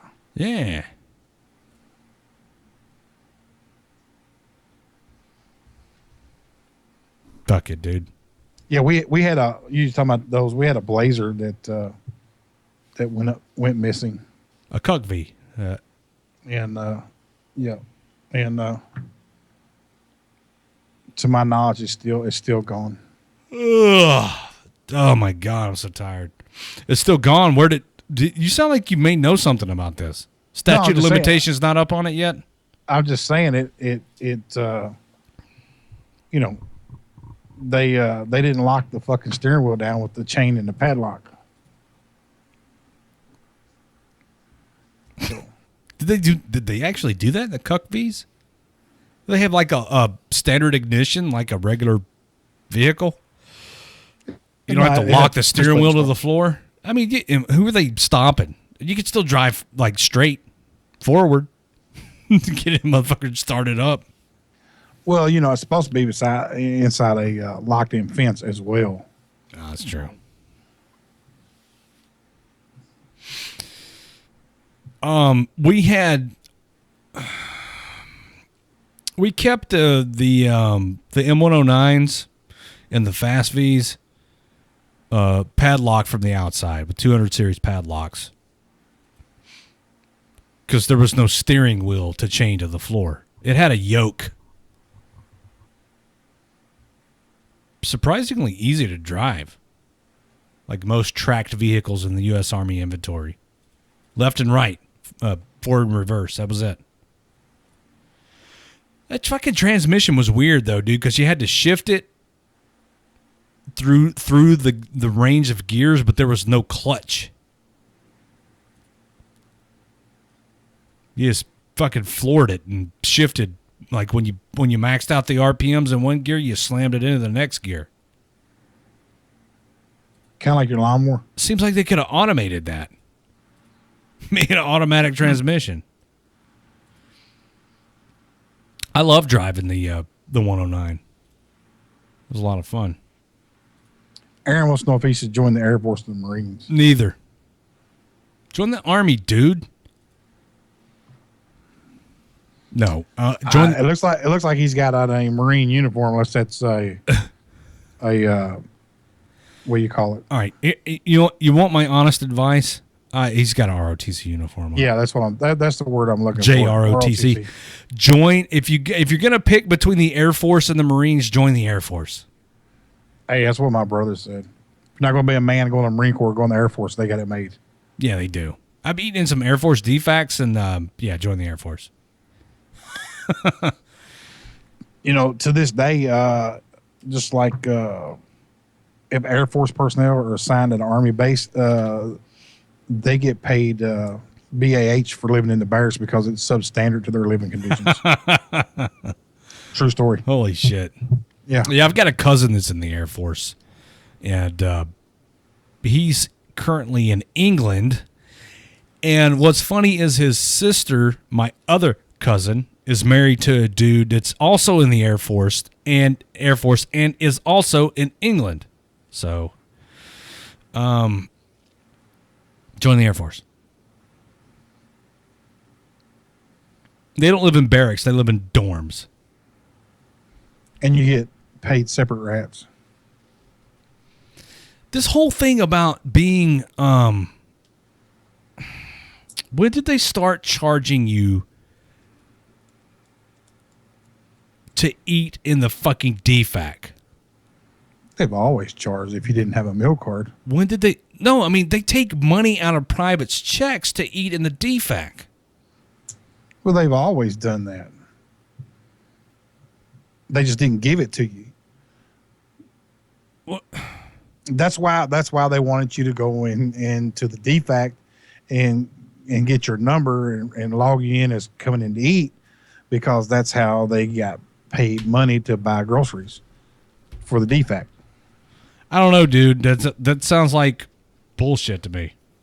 Like if you was to go to a different DFAC and eat, and they register a number there, then they turn all that stuff in, and then they get paid money for the head count. Right, fine. To buy groceries. And that's what a lot of guys are fussed about. They're like, you should give us BAH and or separate rats, and then if we defact, fine. If we don't, but if they do, guess what?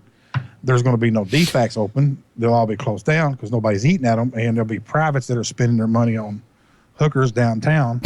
What's and wrong they'll with be hookers? starving to death. Nothing, but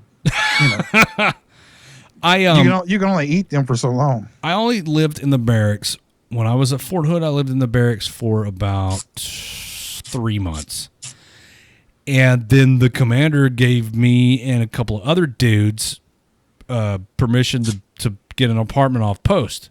So me and like 2 roommates had an apartment off post, and then I got married, and my 2 roommates moved out and got another spot. But I don't know, man. I guess it's because I was young and I wasn't really paying attention. It just didn't seem to me like, let's see, before you never saw BS on your LES. Now you see it and you're getting taken back with some housing. You live on post. Okay, so you just didn't see it. Right. For the record, I could count on my fingers the number of times I have eaten in a U.S. Army DFAC outside of basic training. Fort Hood, the food was god-awful terrible at our battalion DFAC. And in Korea, we didn't even have a fucking chow hall, dude. It was condemned. The building was closed down, so our cooks were split between 2 different units where they went and helped either that fucking armor battalion or one of the infantry battalions, and we could eat at either of the DFACs. Right. And with your meal card, whichever one you ate at, that's the one that got the most money. That's how they did it. Sure. Whatever, dude. I ate at the fucking Catoosa snack bar in Popeyes for 14 months. Hey, I still eat breakfast at the DFACs. $2.90. You can't beat it. The last time I ate at a DFAC was at Fort Leonard Wood. When I was on the police department, the military had a program where they sent us through civilian law enforcement agencies could go through a week-long marksman observer program or various other programs, but they sent me and another officer from the police department to Fort Leonard Wood to go through an abbreviated 1 week marksman observer program, and we ate at the DFAC for the they had like a sergeant's major academy, and this is back in maybe 2001-ish, and they had a drill sergeant's academy also, and there was a DFAC there for those schools, and it was pretty good. It wasn't bad. The best Army chow I ever had was at Fort Sill when I was in basic, when I was in OSUT. They fed us, we had civilian cooks,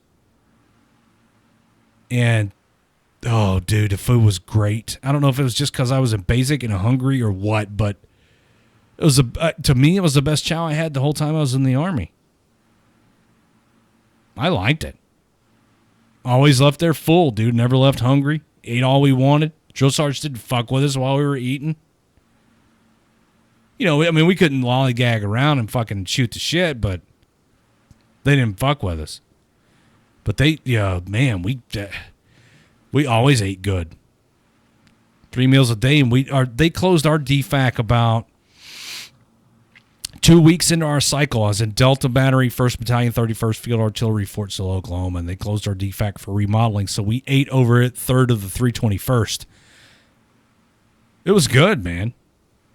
No complaints about the food the whole time I was there. 13 weeks. Yeah, my basic and AIT combined. Were you in or mess hall? Chow hall. Oh, okay. Call it chow hall. I was there for my basic and AIT phase combined was 13 weeks. I mean, you don't have to be really very smart to be a 13 Bravo, I don't guess. Whatever. Look back on it fondly. My old man, Papa Redleg, was a cook in the Navy for 20 years. That dude knows a thing or two about cooking for a lot of people. Yeah. I was in a defact at Benning when Sergeant Major of the Army Gates came through. And he told the specialist behind the chow line he wanted some shit on the shingle. That motherfucker looked up to the left, looked down to the right, looked up to Sergeant Major of the Army and said, Sergeant Major, I don't have no shit on the chow line. I was like 3 people behind him. I'm like, oh shit, you know what I mean? And the Sergeant Major said, "You're right, so you're right, son." Said, "Give me some of that chip beef. What they call it? Chip beef." Dude, shit on shingles on great. toast.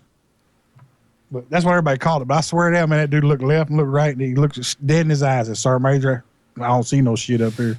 Shit on shingles is awesome. Here we go. That's the best breakfast ever. Yeah, put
fancy.